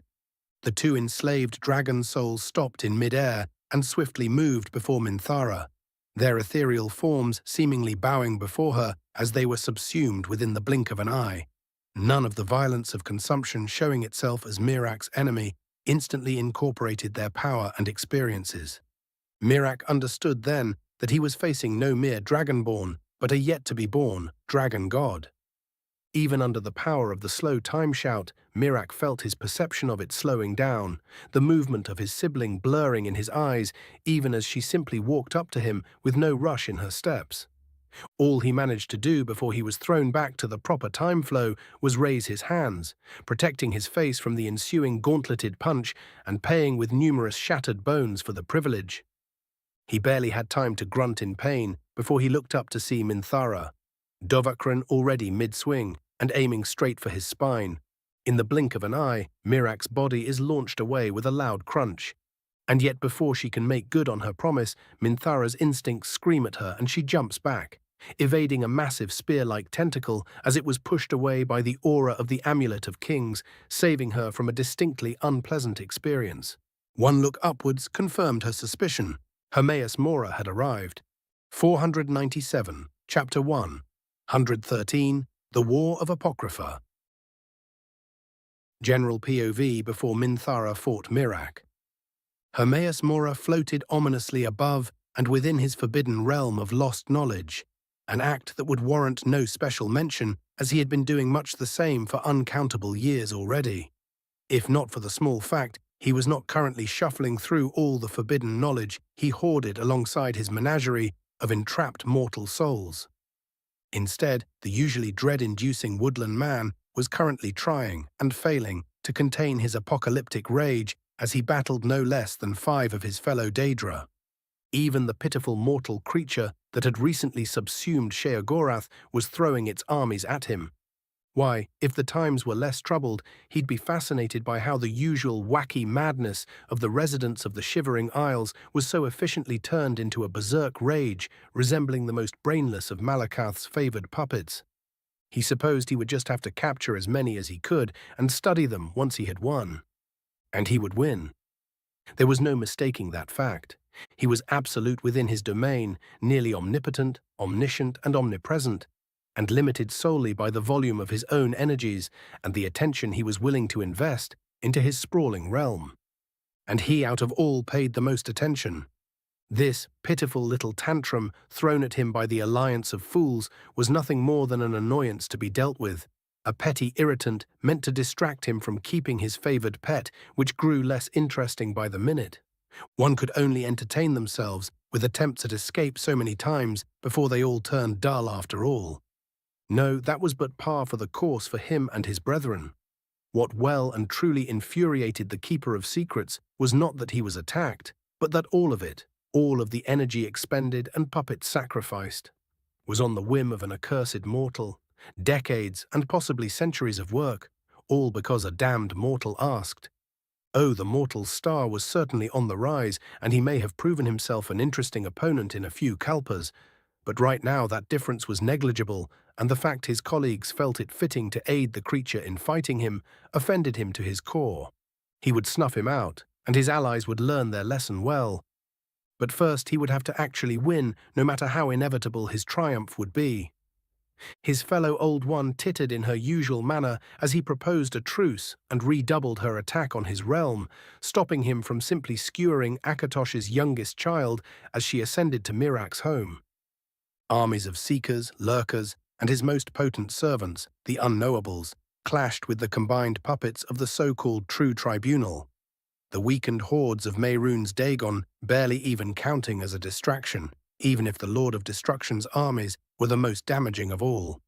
The fool's little assault on Nirn had cost him much, and his new whims even more. What truly kept his attention was none of the 4 fools, however, but the one who was meant to be the greatest fool of all. Sheogorath, or the creature wearing his mantle, was throwing far too much power into this little contest for it to merely be a distracting incursion. Hermaeus took 1/1000th of his attention away from the battle and swiftly perused all the information he had on the fool, and the pieces swiftly began falling together. The usurper of Jigalag's chains was ironically the same mortal who struck down Mehrunes' attempts to take Nirn, the same mortal whose descendant was currently blasting his pet dragonborn to pieces both verbally and tonally. Hermaeus could freely admit it, seeing the arrogant fool be brought down by mere words brought illogical amounts of enjoyment to him. Except the words the woman spoke revealed he was the target and not Mirak. Striking out with nearly all his power, Mora summoned more of his armies from their vaults and tomes to face the invaders and began rapidly scanning his entire domain. Millions upon millions of chambers were combed through in less than a second, as he checked every single speck of dust for signs of tampering. A sudden thought occurred to him as he disbelievingly went to check on his most hidden of secrets, But just then, Sheogorath redoubled its attack, forcing his attention back from the prison and onto the battlefield. No one was foolish enough to free Ithelia, even if they knew about her anyway, no matter how spiteful. The great battle went on as millions fell and rose again, the edges of his realm burning even as he kept attention on the smaller conflict happening within its very heart. He saw Miraak attempt his foolish gambit and get punished for it. And he knew his puppet would lose, and he would be without a stolen child to blackmail Akatosh with. His eldritch mind made the calculations, and with ruthless efficiency he decided to sacrifice a portion of his realm in a protracted fighting retreat, throwing all of his attention to Miraak's little prison instead. He would capture the child of Akatosh he did not yet own, and would use it as leverage to punish all who stood against him. Minthara glared at the interrupting pile of glorified seafood above her, and before the thing could gloat and distract her, she pulled even harder on her amulet, suffusing the entire temple in red and gold as she telekinetically dragged Miraak's limp body away from another tentacle spear. "That soul is mine," she growled at the literal eldritch deity above her, "and not even you will take it from me." "Arrogant mortal," Hermaeus Mora growled back, his disgusting slurping drawl still present even in all his rage. "Do you truly think you will escape from my grasp?" "Escape?" she asked as she prepared her voice. "Why ever would I need to escape from a corpse?" Mora wasted no further time on banter and bathed the top of Miraak's temple in a sea of poison, acid, and ink, the latter surging to drown all living things it could reach, the magical attack swiftly joined by his body as he sought to crush the puppet thief with his sheer gargantuan weight. But his foe would not be so easily cowed. Shul-Ti Dov-Ra! The amulet of kings dimmed as Minthara directly drew her father's power into Apocrypha. The awesome power of the chief divine escaping the sacred artifact with a roar that radiated utter dominance, and just the slightest flicker of fatherly annoyance. For all his wisdom and experience, Mora still found himself completely surprised by this illogical development, the sudden feeling of inevitable victory being snatched from him by pure idiocy, stunning for entire seconds. More than enough time for Minthara to face the now awakened Miraak, who looked up to her with naught but fear and terror in his eyes. She did not hesitate for even a moment. "Riivaazdu." The self-proclaimed first Dragonborn had but an instant to scream as the wave of familiar black power struck his body and then his soul, turning his very existence into pathetic mush and dragging it out in an agonizing moment turned eternity before he was devoured without so much as a whimper. Minthara felt her mind freeze as thousands upon thousands of years of experience scraped against her very soul, expanding it to the point that only her nature as ascendant Dragonborn kept her from turning into an unholy amalgam of undigested soul matter. Still, for all her robustness, the delay cost her as a furious Mora struck out once again, using his authority over his domain to banish the last of Akatosh's influence and leaving her without further protection from the Amulet of Kings. Her coherence returned swiftly after that, and she used her newfound power to drag time from Mora's grasp, her superior affinity allowing her just enough of a chance to make a plan and act on it. She ignored the words slowly bubbling from Mora's uncountable mouths and faced her relative south. Mora's many eyes blinked in confusion and then widened in realization. A voice as potent as hers cared not for distance, and she was currently looking directly at the cataclysmic battle happening on the horizon. Gol Minthara's entire body shuddered with power. Ha! Mora's eyes glowed with destructive power, but it was already too late. Sil. The panicked gardener of men tried shifting the space between the shout and its target, twisting the very nature of Apocrypha hard enough that the realm would be forever changed from its previous splendor, all in an effort to stop this terrible gambit. All of it proved useless. The shout struck Mora's legions with unerring precision, twisting nearly a quarter of all his puppet souls out of his grasp and turning them, however temporarily, into furious draconic versions of themselves. In mere moments, his armies fell upon themselves, the butchery swiftly joined by the alliance of his enemies. Minthara exhaled harshly, nearly doubling over even as she grinned up at the completely flabbergasted Old One. A moment passed, and a screech that made even her ears bleed cut through Apocrypha's twisted hallways, every single one of Mora's eyes turning bloodshot as they all turned to face her with mind-scratching synchronicity. "You!" he gurgled with fury that went beyond Alduin's, all of his drawl finally gone as he uncaringly focused every single scrap of his power onto one location. "You have undone millennia of work, and for what?" She barely managed to both stop time and use a whirlwind sprint to jump a good kilometer away as Mirak's temple was rent utterly asunder simply by the sound of Mora's rage. Vile spawn of Anu, she barely evaded another district-sized chunk being blown to ash. "I will have your soul, and I will commit upon you such pain and suffering, even your cur of a father will regret bringing you to this world." She did not answer as she forced her recently expanded soul to save her once again, somehow managing to evade a tentacle of a similar size to the Imperial City's walls as it completely scraped a similarly sizable library. Her own counterattacks proved useless. All of her Thum had to be reserved for evasion, and the strikes she did manage to land barely did any true damage to the unnatural creature currently trying to flatten her. He was simply too damn big, and terrifyingly fast now that she thought about it. "Really should have stolen blasphemy before this," she muttered as she cracked a smaller tentacle to pieces and evaded another 1,000. Grinning against the pain as she summoned her sworn blades alongside a torrent of biting winds to punish Mora's most recent flailing attack. She swatted an eye that materialized next to her before it could cover her in deadly acid, but a mouth that appeared just below her caught her in a scream that clawed at her mind, sending her flying up with bleeding ears. Managing to drag her focus back together just in time, she created a levitation platform and used it as a springboard, just as a bridge was about to slam itself into her. She grinned to herself despite the pain and muttered, "Hammers are better anyway," before commanding the world to send her forward, right into Mora's flickering form as he went to reposition himself against her. Dovahkren slammed into the wall of flesh and then slammed again as she once more wrestled time under her control, her hammer never slowing as she took a chunk out of the Daedra and preempting all of his attempts at defense, even if they grew terrifyingly swift the deeper she managed to dig. She felt her grip on time loosening and chose to make her retreat a memorable one. "Yol Torshal!" The goat of golden flame sunk into Mora's body as the slowly recharging amulet of kings pulsed with power, the trace of divinity she had unknowingly grasped, doing permanent damage to her enemy even as she was launched out of the wound by its sheer pressure. She nearly giggled as she saw Hermaeus Mora of all creatures flinch. The Daedra took a moment to retreat, still commanding his numerous legions, even as the vast majority of his focus was now on the mortal below him. Why? He rasped, gurgled, screeched, whimpered, roared all at once. "Why risk so much just to spite me? You know there will be no victory here, and that you will not escape. You are not so foolish as to think this little scratch will ever approach my true might."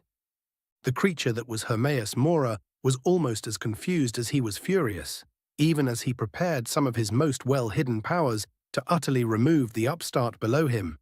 "You will be struck down, tormented for an eternity and beyond, your dreams of a Tamriel reunited utterly removed, and all you love and cherish rent from the world to join you in suffering, only so that you could weaken me but for a few centuries." "I ask of you again," Mora growled as the edges of Apocrypha itself began crackling with energy. "Why?" Minthara tilted her head at the creature floating above her, spat a glob of blood onto the stone floor, and shrugged. "You looked at my elf funny." For the first time in his considerable existence, Hermaeus Mora felt well and truly baffled at the answer he was given to a question. So utterly discombobulated was the blob of knowledge and appendages that he felt the uncontrollable urge to ask for confirmation. Except at that moment, at the very center of the realm of Apocrypha, a tree of stone and crystal that should not have ever been seen again appeared. The figure of a shadowy giant standing in front of it, sword sheathed in grey flame, held aloft and ready to strike. It took Mora only the slightest fraction of a moment to realize what was about to happen as he turned all his attention to the prison and screamed in genuine panic, "No!" The giant cared not for his pleas and swung down his blade. and a new sun dawned in Apocrypha. 498, Chapter 114, The Battle of Apocrypha. Raven's point of view, minutes earlier. The entire realm around me shook, the force of the tremors feeling somewhat detached as I went about my work carving glyphs and runes into the stone surrounding Athelia's prison. The small fact I couldn't simply wish the necessary ritual into existence would have probably irritated me, but one did not paint an entire movie equivalent without developing just a bit of patience. Besides, using geomancy to do my carving for me would be too anticlimactic for a situation such as this one. There was also the tiny fact I'd get my arse discovered in mere moments, but no need to use actual arguments for my behavior. That'd be quite drab of me. Shedding a bit of ash on the newest rune, blood had become logistically challenging to apply in recent months. I began whistling that one specific tavern tune I couldn't name and allowed myself to once more descend into the fugue of artistry. The emaciated vampire followed after me like a lost puppy. The man, some mix of Breton and Redguard in life I noted absently, looked increasingly frightened by the distant explosions, but was no doubt too dazzled by my work to interrupt me. "What are you doing?" Or maybe not. Finishing a connector rune drawing power into a good 13 unmakers, I looked him dead in the eyes. War crimes. Instead of the usual reaction, the man tilts his head. War crimes? Well, I offered a nonchalant shrug. Not technically, but it sure is going to look like one once I am done. Uncaring for his confusion, I get back to work. Since we are killing time, I tilted my head, and you decided to bother a mage hard at work. He winced. You might as well share your story. How did you get yourself imprisoned by the Mollusk Supreme? He looks down at my carvings with obvious worry in his eyes, but as he sees me make not one mistake, he clears his throat. Not much to tell, I am afraid. The temptation of treasure drew me like many others, and even the scourge of Iliac Bay is not immune to the schemes of the Daedra. Scourge of the Iliac Bay, eh? I drawl. Never heard of you. He chuckles bitterly at the quip. Something tells me I may have been here longer than intended. I feel the distinct echoes of the Thume in the relative distance and speed up with my work, still maintaining absolute precision, even as I had to let my brain work at speeds I was less than comfortable with to achieve it. Continuing the conversation at the same time was almost effortless, and so I indulged, "And what clan are you from, O Scourge?" He didn't answer immediately, adopting a falsely confused look before speaking. "The Isles of the Bay have no concept of clans. I literally fed you a blood potion." I deadpan even if I had to pause work for a moment to illustrate my disdain, "and I let you live even after you were no longer useful, so kindly don't play the dumbass." Silence settles between us as he hesitates to answer, and only after I near the end of my work does he speak up. "Volkihar. It is not a proud memory, but I am of the bloodline, no matter how much I've come to regret it." He must have expected some kind of insult at the admission, but all I did in response was raise an eyebrow and mutter, "Small world, huh?" before getting back to work. Minutes later, once the echoes of distant Thume became loud enough for even the vampire to perceive, the final rune clicked into place, and I felt the power I concentrated within the ritual begin releasing a periodic hum, akin to a heartbeat that grew louder with each strike. As I return to the same spot upon which I first communed with Athelia, I do not bother warning the vampire about what is coming. Cruel as the truth was, he would either live or he would not, and I wasn't about to invest myself in his survival. More than I already had anyway. The imprisoned Daedra immediately focused in on me, her voice no longer a whisper on my mind. "Are you prepared?" "Indeed I am, my lady." I bob my head. "All I need from you now is to join my efforts and attack your prison from within, as I do from without. Do this and you will be free before you know it."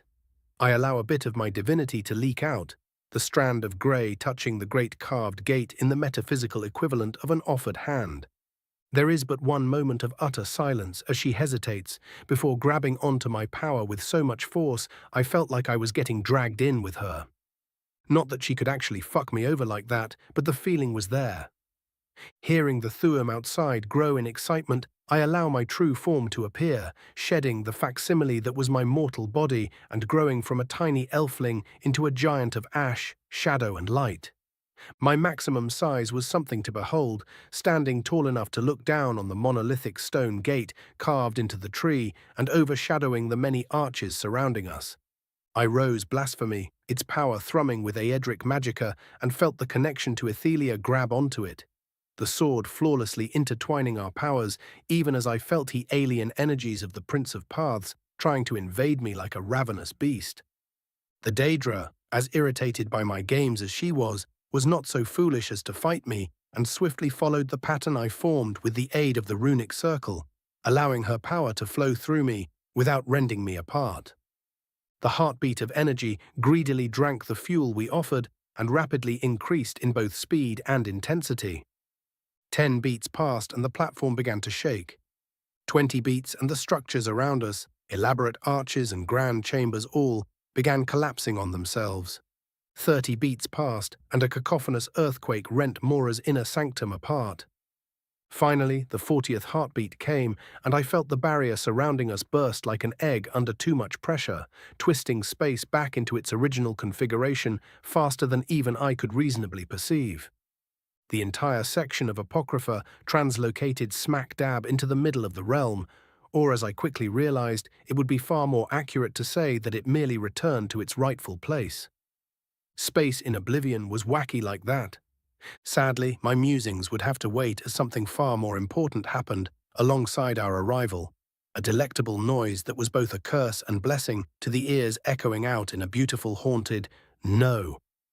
As Mora realized what I had just done, that beautiful noise only made my divinity pulse with even more power as multiple domains were fed into, the physical feeling of fear radiating from my enemy only serving to embolden me as I gripped blasphemy, brought it down, and unleashed the Prince of Paths upon his molluscoid ass.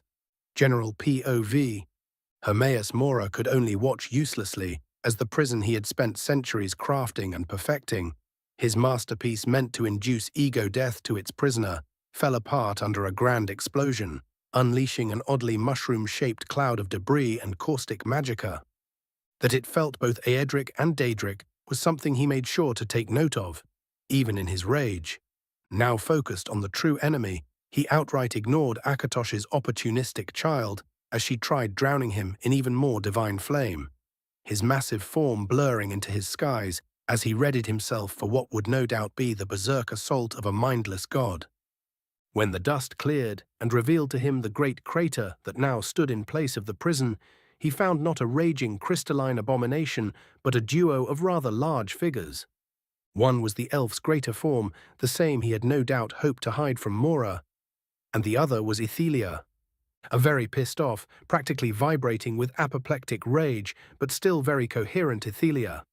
The dark-skinned woman with crystalline wings glared at him with such intensity he could very well feel that her own hatred surpassed his current fury by far. He expected screams, accusations of treachery, all manner of the usual prattle directed at one's tormentor, before she inevitably threw her feeble power away in an attempt to rend him asunder before the inevitable failure that would follow. Sadly for him, the woman chose not to play into his hands, and instead turned to her once prison, the same place now thoroughly subsumed in her own power, and grasped at the air. And then she began to pull. Understanding dawned into Mora's mind, and he bothered not with preparations as he lashed out with all the power he could spare under the increasingly violent assault of his other enemies. But even a blink was already too long.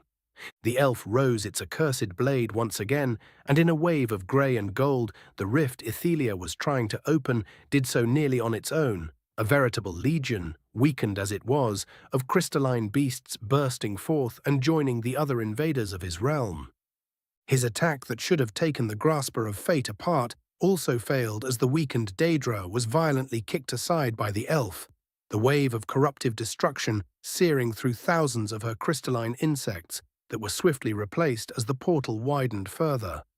He knew taking her out quickly would be nearly impossible now that she was fully focused on the fight, So instead he summoned the few remaining legions he held in reserve, had them fall upon the horde of green crystal, and swiftly changed targets to the very orchestrator of his current predicament, the damned elf standing beside her. Mora's eyes blinked and flickered about as he felt something scratching at his perception, having to apply thrice the focus on all of his sights as he finally noticed that the elf had somehow managed to pierce his control over his realm and appear before him. The sea of eyes, mouths, and tentacles contracted upon itself as a torrent of mystical acid burst from within its center, drowning the shadowy form in pure volume and sizzling entire layers of its surface, but failing to stop the glaive from reaching its target. Something within Mora's immense mind ceased as he felt his skin be pierced. The attacks of Akatosh's child were powerful, unwieldy, and unpracticed, but still capable of damaging him with enough effort. This, however, the power flowing through the glaive hungered for his life, ripping into his very being as its very antithesis. For the first time in uncountable eons, Hermaeus Mora felt genuine agony as he felt multiple curses spread through the metaphysical equivalent of his blood, rearing back in pain long enough for the elf to follow through with a second strike. But to the confusion of the small part of Mora that was still coherent even with the pain, he did not attack with his accursed weapon, but with a tiny, almost inconsequential-looking dagger. The triangular stiletto sunk into the flesh of one of Mora's eyes with no resistance whatsoever, and the Daedra swiftly realized that yes, things could still get worse.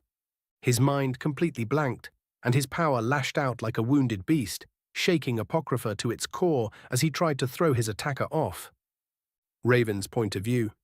Emphasis on try. I grinned even as I was caught by one of the fucker's flailing tentacles, blasting into the ground of one of Apocrypha's still-standing libraries with enough force to break the damned thing.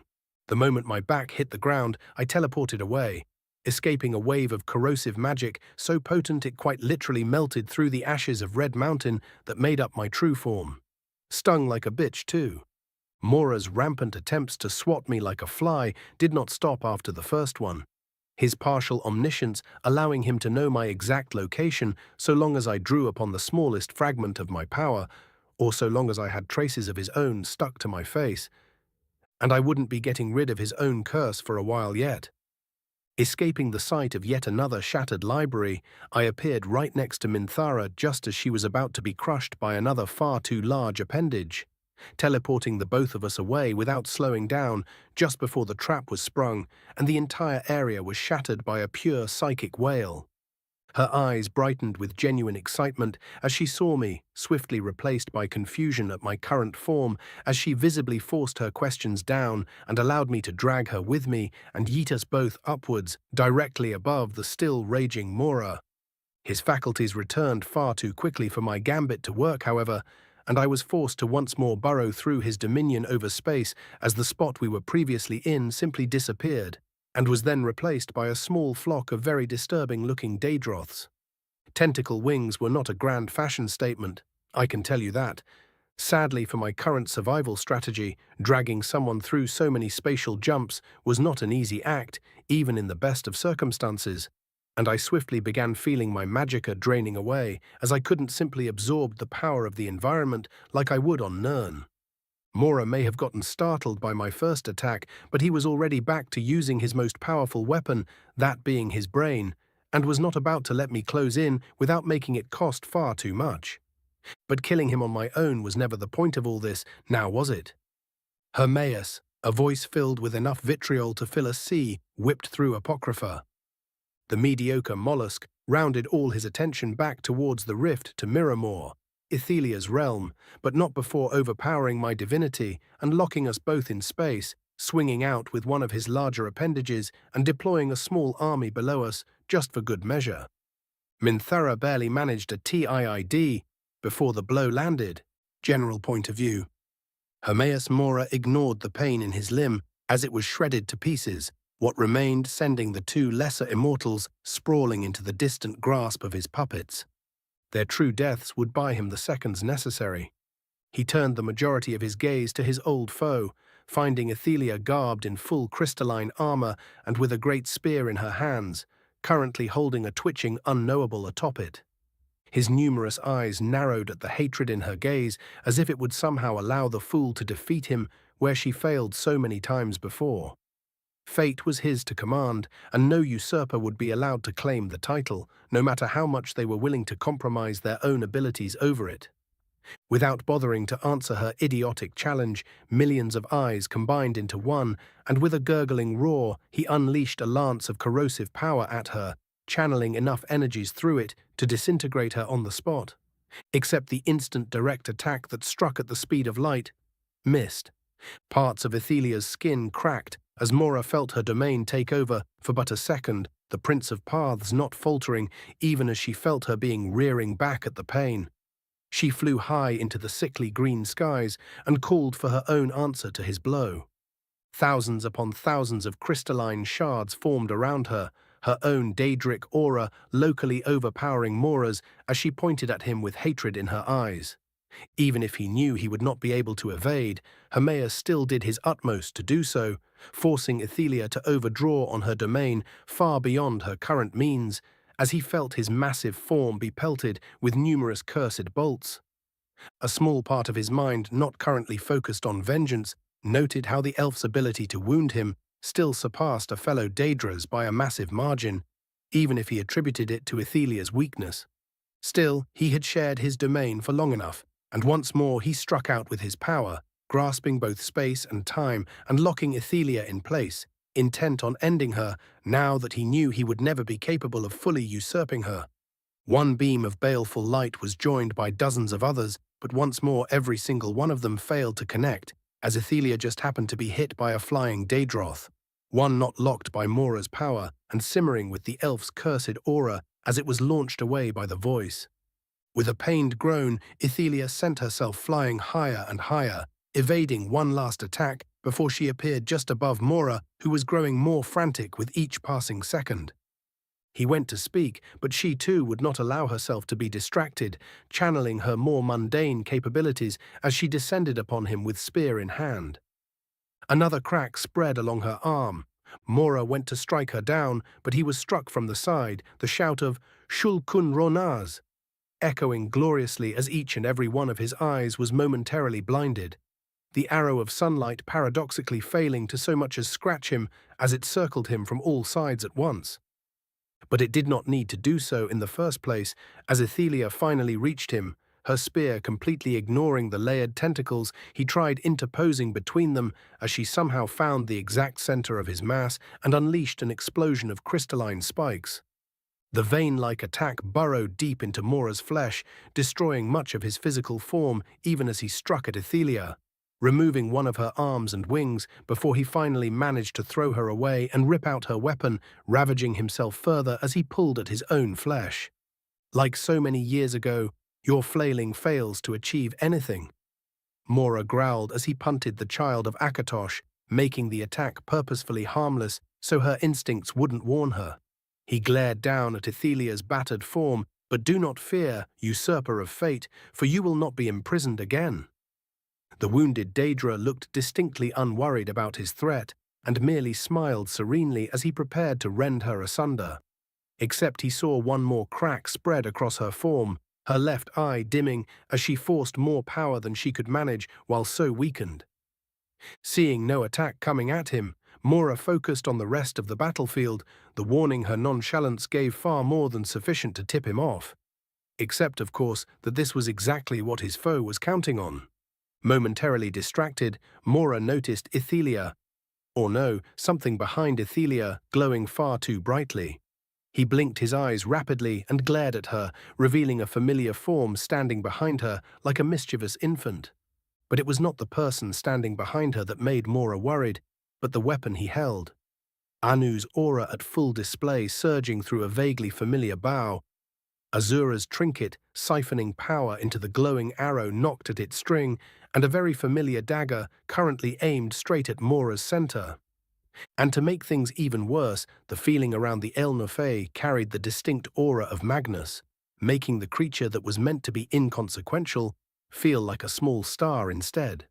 Mora's attempt at teleporting was interrupted as Akatosh's child appeared above him, time returning to its normal flow as she blasted him with unrelenting force, potent enough to shatter the throat of the world. Raven grinned. Ethelia's other eye dimmed. Mora's soul sighed in resignation, and the Aelnofey loosed his arrow. Taste the sun, motherfucker. 499, Chapter 1. 115, The Sundering of Apocrypha. Raven's point of view. Facing a great enemy, Auriel's bow in hand, and a particularly nasty improvised arrow loosed, made me feel all kinds of nostalgic. The surprise of the enemy, their imminent pain, and the glorious song of a plan well executed. Except I was not facing a rage dragon, but someone who had planned around people far more experienced than I. Each breath felt an effort, and each movement was akin to pushing through mud, as his attention did not leave me, excepting Ethelia's interference. The only reason I had not skedaddled with Minthara in tow, the moment I realized this was all far more difficult than I expected, was the fact I had 6 Daedra on my side, 5 of whom were constantly pushing deeper into the mess Apocrypha now was, and one who was directly aiding me by preventing Mora from simply crushing me. Her power was not nearly as damaging when used indirectly, and carving a path even for someone as resistant to such manipulations as myself was something she was more than capable of doing without killing herself. Hell, if I wasn't an out-of-context issue, she would have probably already given me a dozen chances to stab the shit out of the tentacular bastard. But such were our roles, not to mention the reassurance of the fact that me simply refusing to follow along would hit her with even greater backlash than when she redirected Mora's attacks. The promise of mutual destruction made surprisingly trusting allies of the two of us. A small part of me was quite delighted by the power I invariably held over her. The much larger part decided I was being a massive cunt for even considering that in the current situation. Arrogance upon arrogance. Thine name is Raven. All these thoughts passed through my mind in a flash as I released the dagger-turned arrow, flinging the veritable nuke of murderous power straight into the centermost part of Mora's eldritch mass. My precognition refused to work even now, so even Void's blink couldn't ensure the arrow would kill him, but it would certainly weaken High. Suddenly, a familiar feeling emanated from the Daedric prince, one eerily similar to Ethelia's own aura, as his massive nigh on incomprehensible form blurred away from the attack path, failing to dodge completely even as he turned the killing blow into a mere grievous wound. The arrow struck him, and its power detonated in a flash of brilliant light, severing a good 1/6 of the mass of eyes and tentacles, and causing an inhuman screech of pain out of the usually smug bastard, swiftly followed by another scream, one imperceptible to most. It felt like someone had brought a shredder onto my mind, utterly uncaring for the fact it was under a dozen layers of protection, as I felt my thoughts disappear under the assault, my precognition barely managing to even note the attack before a tentacle the size of a tower struck me across the back, once more sending me hurtling down into the inky surface of what remained of Apocrypha. Feeling my spectral wings fall apart, I looked up and immediately decided I was the lucky one as another oily appendage struck out at Ethelia, cracking the side of her head and revealing a shining crystalline outline within, one that was swiftly covered with rampant energies as the heavily weakened Prince of Paths was grabbed, Mora's eyes glaring at her with hatred and rapidly gathering energy. Quickly understanding that her death meant our defeat, I pushed through Mora's increased pressure on the local space, expending far too much magicka as I appeared above the tentacle holding my ally, the mortal's razor finding its way into my hand as it conveniently fell off a dead piece of Mora floating uselessly alongside us. Feeling another psychic blast incoming, I did not hesitate and stabbed down, cracking the limb below me and freeing Ethelia even as I felt the death beam focus in on me with another manipulation of fate. Momentarily freezing as I felt the proverbial walls closing in, I allowed my Aedric magicka to burst out, freeing me from the cold grip of death just swiftly enough to jump into the rapidly disintegrating limb. But that moment of surprise would cost me dearly. Just before I fully disappeared below Mora's freshest mangling, I saw a sea of deathly green approach me at light speed, hitting me right in the face and instantly removing my head, defenses be damned.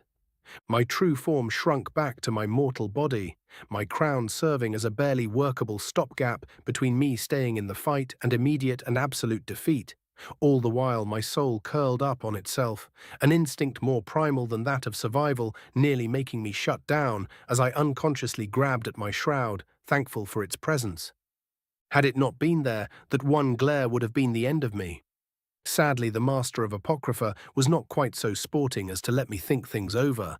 The fact my thoughts were slow and sluggish, failing to register as I created a levitation platform below me, just as I was about to fall into the sea of ink, currently lashing out at me with violent intent.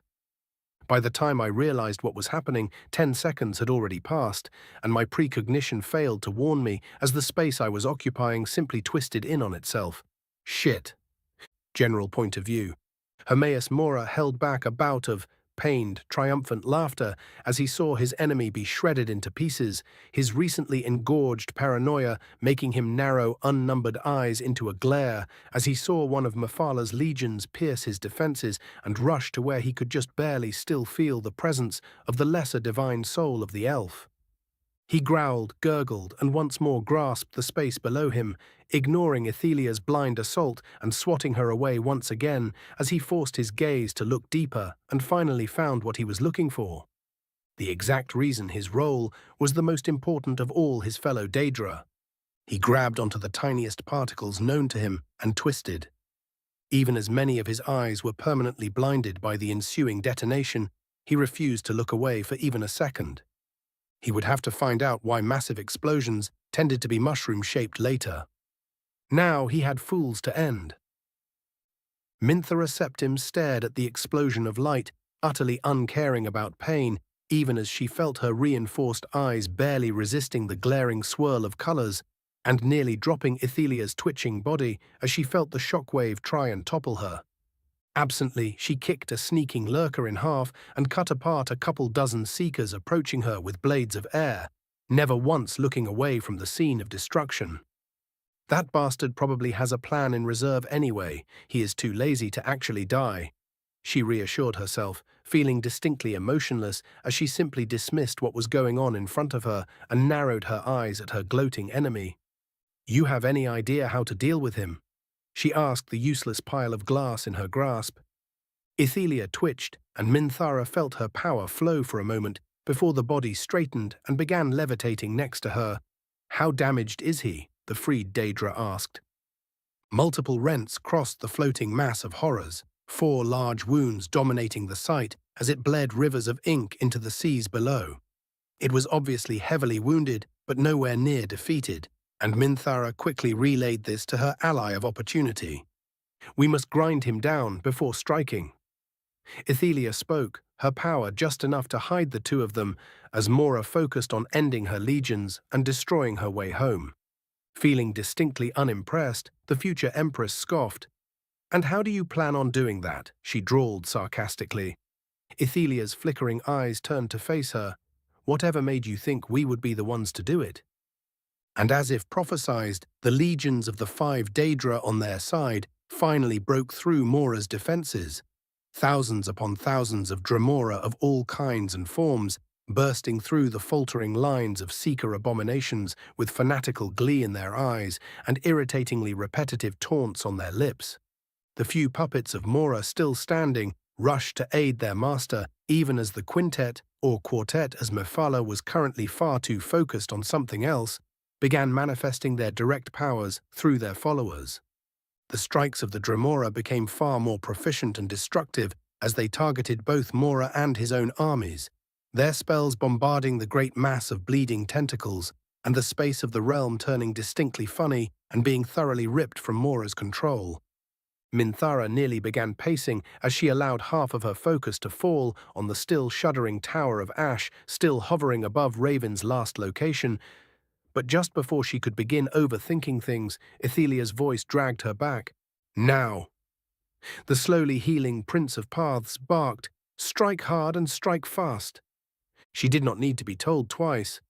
Athelia watched the child of Anu order the world to bring her to flight with an oddly nostalgic expression, feeling the young one's entire demeanor was rather close to some of her own mortal champions once upon a time. Unaware of her interference as they were, she shook her head at the moment of reminisce and looked upon the path to Mora's end one last time. She frowned, hesitated for but a moment before the raging flame of hatred made her decision for her, and she drew upon all the power she could muster. No fate or path did she gather, but a simple destructive charge to the brim with her domains. Mora's reaction was as immediate as it was useless. The disgusting thing posing as something greater, slaying another 1,000 Dremora, even as he assaulted Ethelia's mind with visions that would have broken any mortal that caught even a glimpse of them. But her attack was already launched, and had landed even before such a mortal act.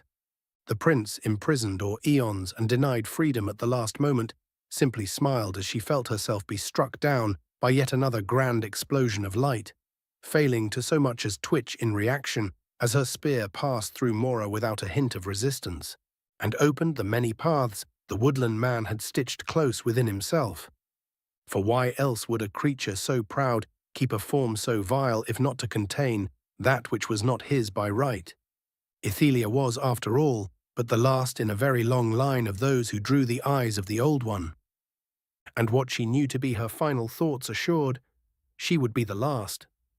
Minthara didn't even blink as she felt another explosion overtake Ethelia, the Daedra's existence or its end not even registering to her mind as she backhanded a betentacled Daedroth into mush. The crystalline spear the Prince of Paths had launched had done something to Mora, his powers growing visibly less controlled and his words turning to an incomprehensible slur as thousands upon thousands of voices spoke over each other. She saw a unit of Dremora mages blast one of his flanks with a curse and watched with growing confusion as parts of Mora simply fell off, still wriggling and moving even as they consumed their assailants alive. She did not hesitate further, riding the whirlwind and appearing right next to the creatures before bathing them in golden flames, feeling the pinpricks of agony that were their minds disappear under her father's power. The Daedric legions also noticed that something was happening, and began bombarding Mora's unguarded form as he battled his own consciousness in an attempt to reassert himself, shedding thousands of disgusting little critters who rampaged through their attackers with reckless abandon. Minthara did not care for friendly fire as she simply destroyed every single one of them, barely managing to outpace their growing influence on her mind. Mora's attacks were directed, powerful, but guided only by one will. These things felt like worms trying to burrow into her psyche, and getting rid of them felt just as irritating. Failure. The chittering voices uselessly tried asserting as she crushed them beneath her heels. A blob of eyes glared at her as she impaled it, puppet, pet. Another trio hissed at her even as they were incinerated. Each and every statement was followed by uncontrollable visions, each alluding to a doubt that even the smallest parts of her still held no matter her confidence or her understanding of the truth. And then, just as she was about to focus on Mora's shedding true form, she heard a much larger one growl just next to her convenience. Images and thoughts of her simply being dragged along because of her power and lineage, the understanding that all her connections came to be simply because of how useful she could be and not because of her. The idea that the only reason she was with whom she was, "Will you just—" she growled as she pulverized the cretin, whispering filth to her, "Shut the fuck up." Her voice cracked through the air, utterly ruining all the fragments surrounding her and somehow managing to silence the over-eager Dremora warriors who now looked at her with fear clear in their eyes. She almost felt smug, a moment before her gaze found Mora, who had stopped twitching. "Thanks, sis." The floating Daedra slurp hissed. They were getting rather loud. Before she could react, she felt the space around her twisting and ready to shout in desperation. She did not notice in her state of focus the slightest flicker in the closest cloud of ash. Raven's point of view. Consciousness was difficult when one was an amorphous blob of ash, currently getting dragged all over the place by what I could swear was nuclear fallout but magic. It was doubly so when their soul was curled up in the metaphorical corner and crying in pain and fear. Why it was so difficult that the constant pull of Red Mountain was feeling like an increasingly tempting prospect, even if I knew accepting it would be stranding my God's damned wife in literal tentacle hell. That tiny realization helped me drag myself together somewhat, just closely enough to feel the flickering golden flame in my proverbial heart stabilize. the intent of it consciousness failing to translate into words, even as I felt the distinct disappointment of Scorch's unamused gaze. Still, it was not enough to make me return to form, my will feeling too scattered to reconnect in truth. But then I felt it. In the distance, yet also right next to me, a spider web aiming to envelop as much of me as possible and protectively drag me with it, leaving behind the battle and ensuring my safety no matter what. My instincts screamed at me, and I slowly felt my sense of self returning as one simple declaration made itself abundantly clear in my mind. I was not letting myself be rescued by Mephala. The fear of never living things down gave me just enough of a push that I could hear Scorch chirping a delighted "fucking finally" into my mind and feel him push with his healing aura, connecting the two of us as I began rapidly reforming in my true form. But he did not stop there. Oh no, I felt him use his usual final "fuck you." But this time, instead of blowing himself up, he infused me with his power, imbuing the grey flames of my form with flecks of gold and rebuilding the wings I had not even realized were cursed by Mora. Grinning to myself and feeling a distinct curiosity about the taste of the aforementioned Daedra's eyes, I grabbed Blasphemy and moved. General POV. Span strunma tiaid, Minthara roared as the space around her tried shredding her into tiny fragments, the small section of Apocrypha trying to swallow her whole rebounding off her and giving her the chance to glare up at her hated foe, Kren Slen Soas. The rend flesh shout struck the wriggling Old One's flank, shearing another 1,000 creatures off him as he moved to evade. Mora growled at the increasing loss of power, even as it allowed him greater control of himself, and was just about to begin defeating his assailants in detail, starting with Dagon and moving through his enemies weakest to strongest. But a certain elf had other plans, and far faster than Mora could react, he appeared right in front of him, the blur of gold barely catching Mora's remaining sea of eyes before he once more found himself impaled. The elf looked like he was about to finish his attack, but made the mistake of meeting one of the Daedra's gazes and immediately felt his mind be invaded. Mora used all of his mental power to speed up his perception of time as he burrowed deeper and deeper into Raven's mind, intent on destroying his foe's consciousness utterly, but hesitating as he noticed something odd. Sights beyond anything he had ever seen greeted him as he found memories that did not belong to a 21-year-old. He perceived a world that was not Nirn, and was not of Anu or Padome, and found it filled with wonders he could not even imagine. Even the mundanity of it all tickled the one true passion within the Old One's soul. Suddenly forgetting the life and death situation he was in, he greedily delved deeper and deeper into the string of memories, nearly noticing the reference to the dream itself as he burrowed into the final moments of the memory's lifetime. And then he saw it. A creature so far beyond all he had ever seen, it was not even funny. A creature that could create and destroy worlds on a whim. A creature that was currently staring directly at him. He who declared himself to be Robert raised a singular eyebrow as he peered through time as easily as one does through a pair of spectacles, and merely shook his head. Naughty, naughty. Mora felt his grasp on his own self begin to unravel, and taken by a sudden burst of terror, began retreating as quickly as he possibly could, and to his surprise, the great creature he had dared look upon did not bother chasing him. Not that, as he soon found, he would have needed to. Mora's consciousness slammed back into his own body as he blinked, just in time to see the elf's form flicker as he grasped onto his glaive that much harder and growled, "Wuld na kest." In a burst of speed and power, Mora was sheared in twain, no longer bleeding ink, but outright shedding parts of himself as he desperately tried fighting back, the shock of what he had seen preventing him from truly focusing on the battle, even as he felt himself fall below the threshold of victory. The child of Akatosh did not hesitate to hunt down his fragments, and what he had learned to be the inheritor of Lorcan kept cutting into him with all the mercy of a particularly angry Balite.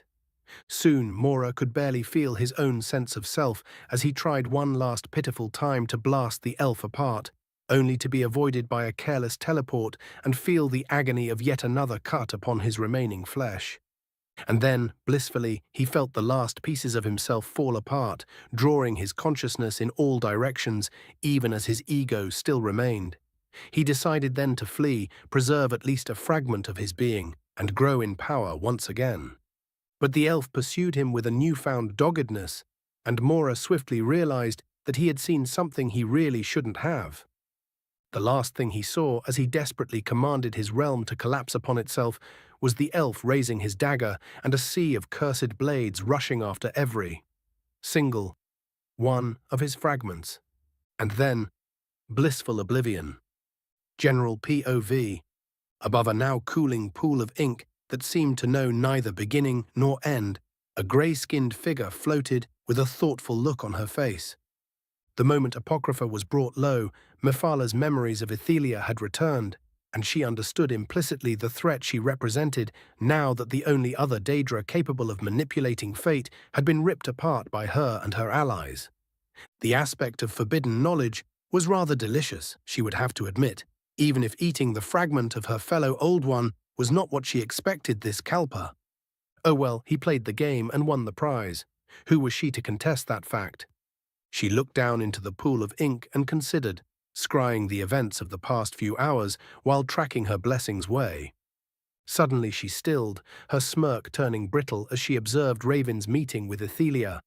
Her gaze slowly grew manic as a far too wide grin spread on her face, the act she observed tickling a certain part of her vast soul so much she nearly lost control of her power.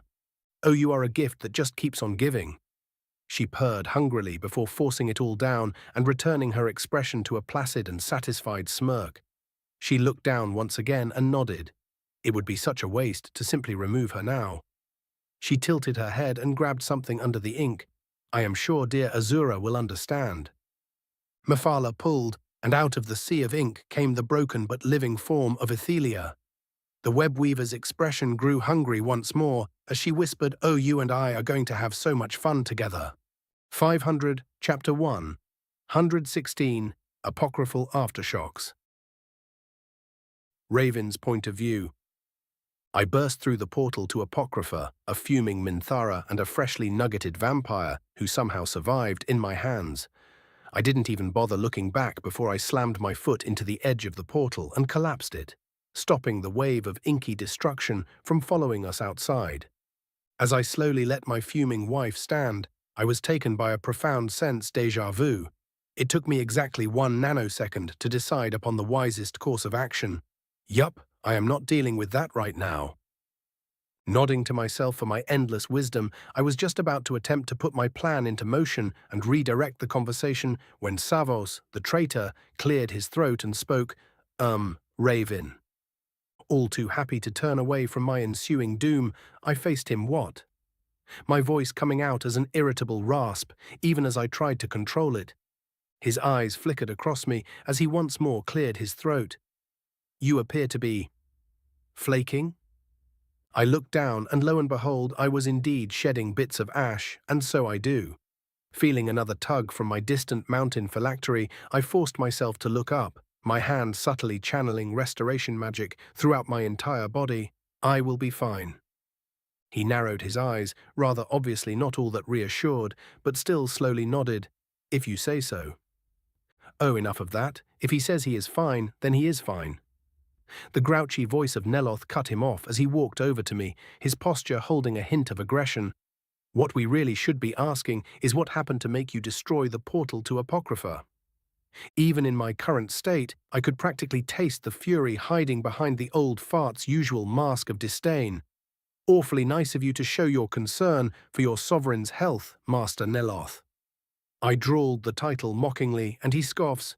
But I assure you, Apocrypha is no longer your concern. Serana and Savos's eyes immediately widened in realization, while the rest of the lot seemed confused and doubtful in equal measure. Neloth, on the other hand, only grew more furious. Not my concern, he asks, dumbfounded, his face twisting as his control slipped. Not my bloody concern? He repeats in a hiss. I have spent over a century researching those accursed black books, and now you have the temerity to tell me it is not my concern. The air cracked as his magic began saturating the air. But sadly for the old fool, I was thoroughly done with today, even before he decided to be an idiot. I am not dealing with you right now, I said simply, and snapped my fingers. Before he could so much as twitch, Neloth's face was distorted by a massive ebony gauntlet, Junior's punch snapping through his jaw as the force of it slammed the old elf into the floor. Finally, Akulakan states, "Heal him up if he isn't an idiot when he wakes up." I wave the entire situation away and turn back to the rest of them. Any actually pertinent questions? The group of Telvanni wizards all look like they want an entire lecture, but they are all preempted by Nerevar, who asks, "Are we expecting any kind of counterattack?" Unable to contain a snort, I shake my head. No. Then you can tell us all you wish to after you've rested. He hides his disappointment well, directing a pointed stare at some of the more eager mages next to him. Right. I nod and kick the half-corpse below me. "Oi, Serana." Said vampire perks up. "This one is one of yours. Do with him what you want." "Thank you." She blinks, clearly not recognizing the vampire. That narrows down his age somewhat. I conclude and prepare to leave. We will discuss the events of the last few hours once I have dealt with the potential fallout. I pause and face the group of mages. Know that you have all done me a service. Think carefully about the rewards you will ask for your work. And without bothering to elaborate, I turn to the exit. But sadly, the world ever continues to conspire against me as I feel a familiar hand land on my shoulder with just a bit too much force. "And where do you think you are going, mister?"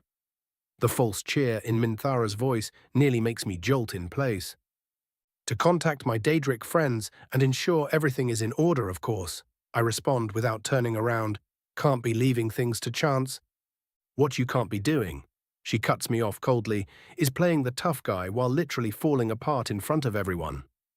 Leaning in a bit closer, she goes on, "What you are going to do now is getting a good rest, and then we are going to have a nice and long conversation about secrets, understood?" Finally, I do turn around, and still at what I find. Below the cold stare and tone she was hiding behind was a veritable maelstrom of anger and worry, directed at anything and everything, and without the shadow of a doubt, the product of my own behavior. Finally done with my healing, I force down the knee-jerk response of just brushing it off, and let out a long exhale while slowly nodding. "Fine, you are probably right." Nearly getting ended on multiple occasions had shaken me more than I expected. She pretends to beam, but the light twitch of her fingers as she stops her hands from curling up tells me more than enough about her own current mood. Seeing how she could use a bit of her own medicine, I tug at her hand still holding my shoulder, using the surprise to grab onto her and immediately teleport us both to the guest rooms in Tel Mithrin. The moment I so much as sat on the bed and allowed myself the slightest relaxation, I was already out cold. General POV. Savos Aran, legally of no great house, factually of House Dagoth, couldn't help but chuckle wryly at the behavior of his grandson, shaking his head in amusement, even as the hairs on his skin were still stood ramrod straight and goosebumps still spread across his body. Everyone with any kind of connection to Oblivion, and many without, had sensed the agonized scream that precluded the trio's exit through the portal, and inevitably the whole of Nirn would know something had happened before the day was out.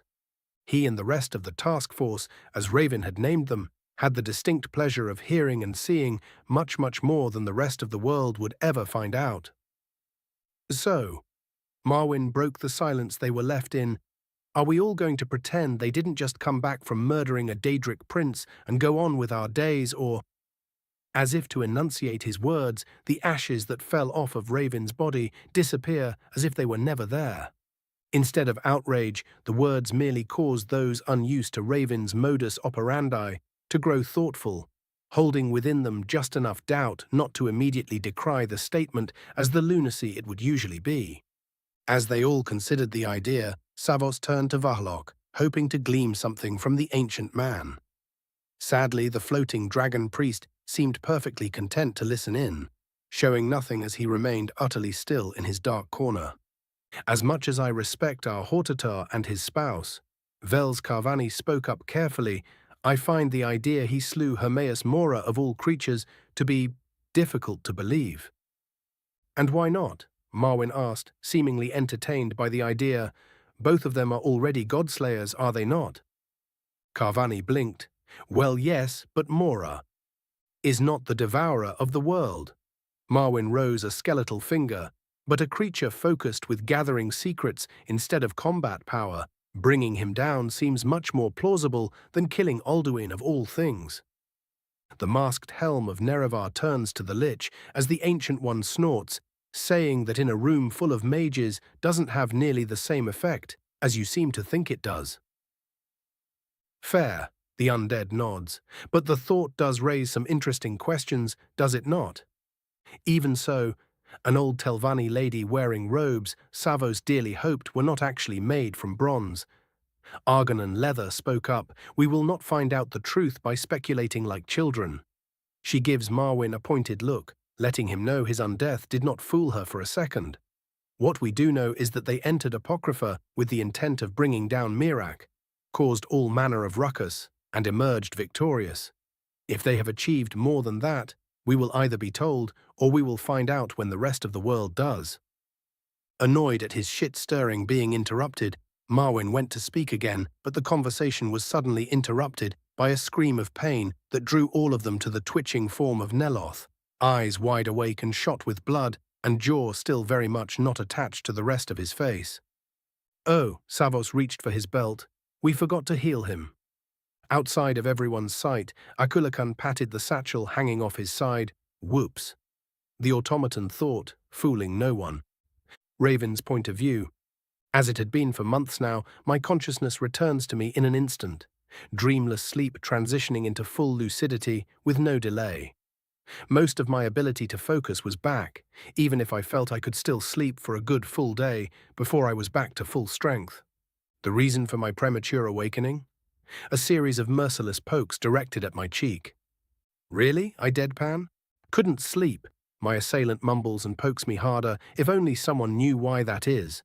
She seemed a fair bit more relaxed than before, even if some tension still remained.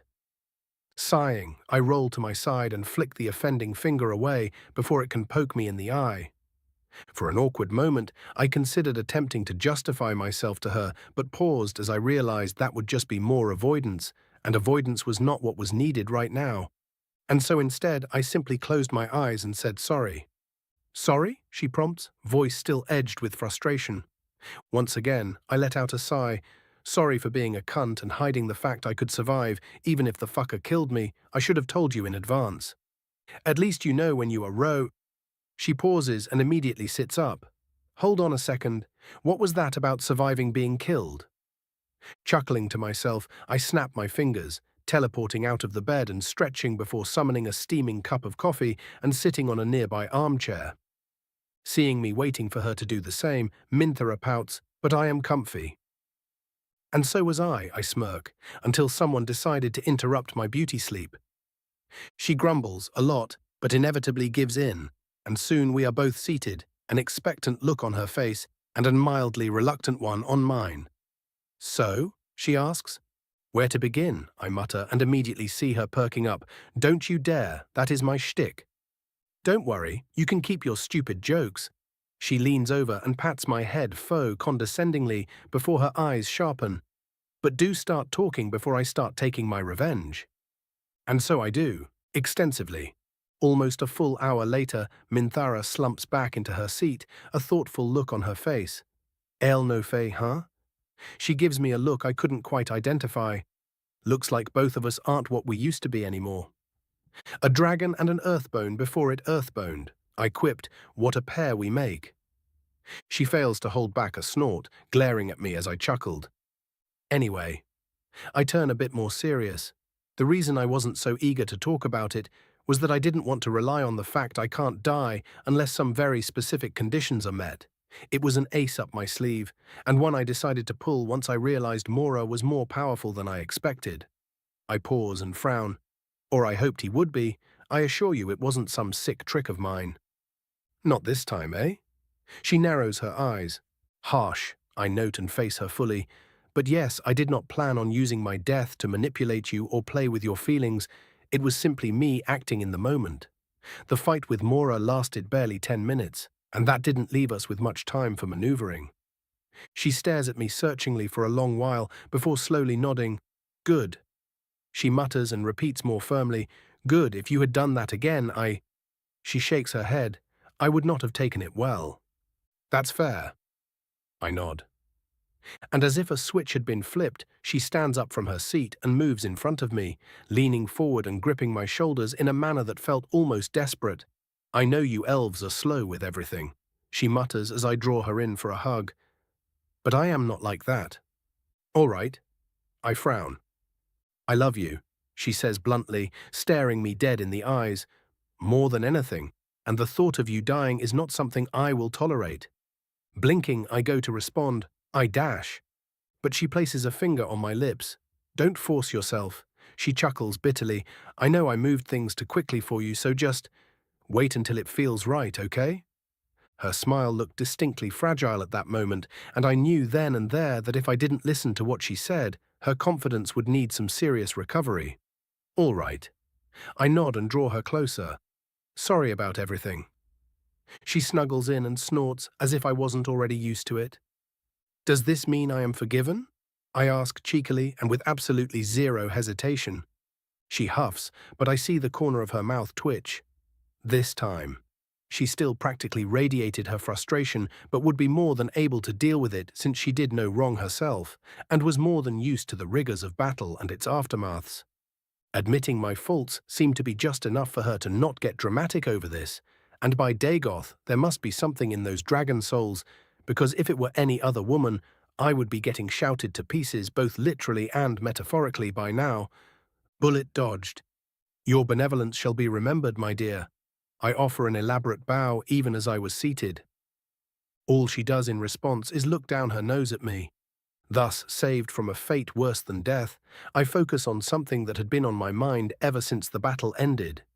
Since we are already on the topic of ridiculous powers, your voice was quite a bit more potent than usual back there, hiding secrets of your own. Hardly, she scoffs before offering me a rather cruel grin. Mirak decided to imply some things he really should not have, and paid for it. Her eyes dilate slightly and the air shifts. His soul was delicious. Seeing my mildly unnerved expression, her eyes return to normal as she tilts her head. What? You do realize there is a difference between seeing you eat a dragon's soul and that of a human, right? I ask pointedly. His soul was draconic, but I know that isn't what you are on about. She hums, cups her chin, and nods to herself. Look at it this way. The little shit said that I should free him and we could conquer Tamriel together in that exact sleazy tone. And like that I was no longer one bit concerned. Shame you didn't black soul gem what was left. I could have used some extra power for my chamber pot. A travesty, she nods with utmost seriousness, but sadly Mora interfered before Mirak's punishment could be completed. A dark chuckle is shared between us. How many dragon souls did you get from him anyway? I ask, knowing she probably didn't let them dissipate. Around 24. She shrugs like it was a small thing. Most of them were kind of pathetic with their wills broken for so long, but they were still useful. Around 24. I parrot mockingly, and they call me a monster. That is dragon overlady for you, peasant. She sniffs, eyes dancing with mirth. Curious about the effects, I activated a quick observe on her. Minthara Septim Dagoth the Dragonbane. Star 300. Dex 265. Vit 320. Mind 150. Mag 1500. Div 2500. You know what, I am just going to drown my jealousy in the fact my wife is utterly overpowered. Yes, that sounds like a perfect coping mechanism. It worked once already. I am definitely not seething and coping at the easy progression, no sir. Seeing me nodding to myself, Minthara leans in. You are thinking of something stupid again, aren't you? Just pondering on how amazing you are. I twist the truth without the slightest bit of hesitation, nodding smugly. She preens happily and our conversation trails off to less important topics.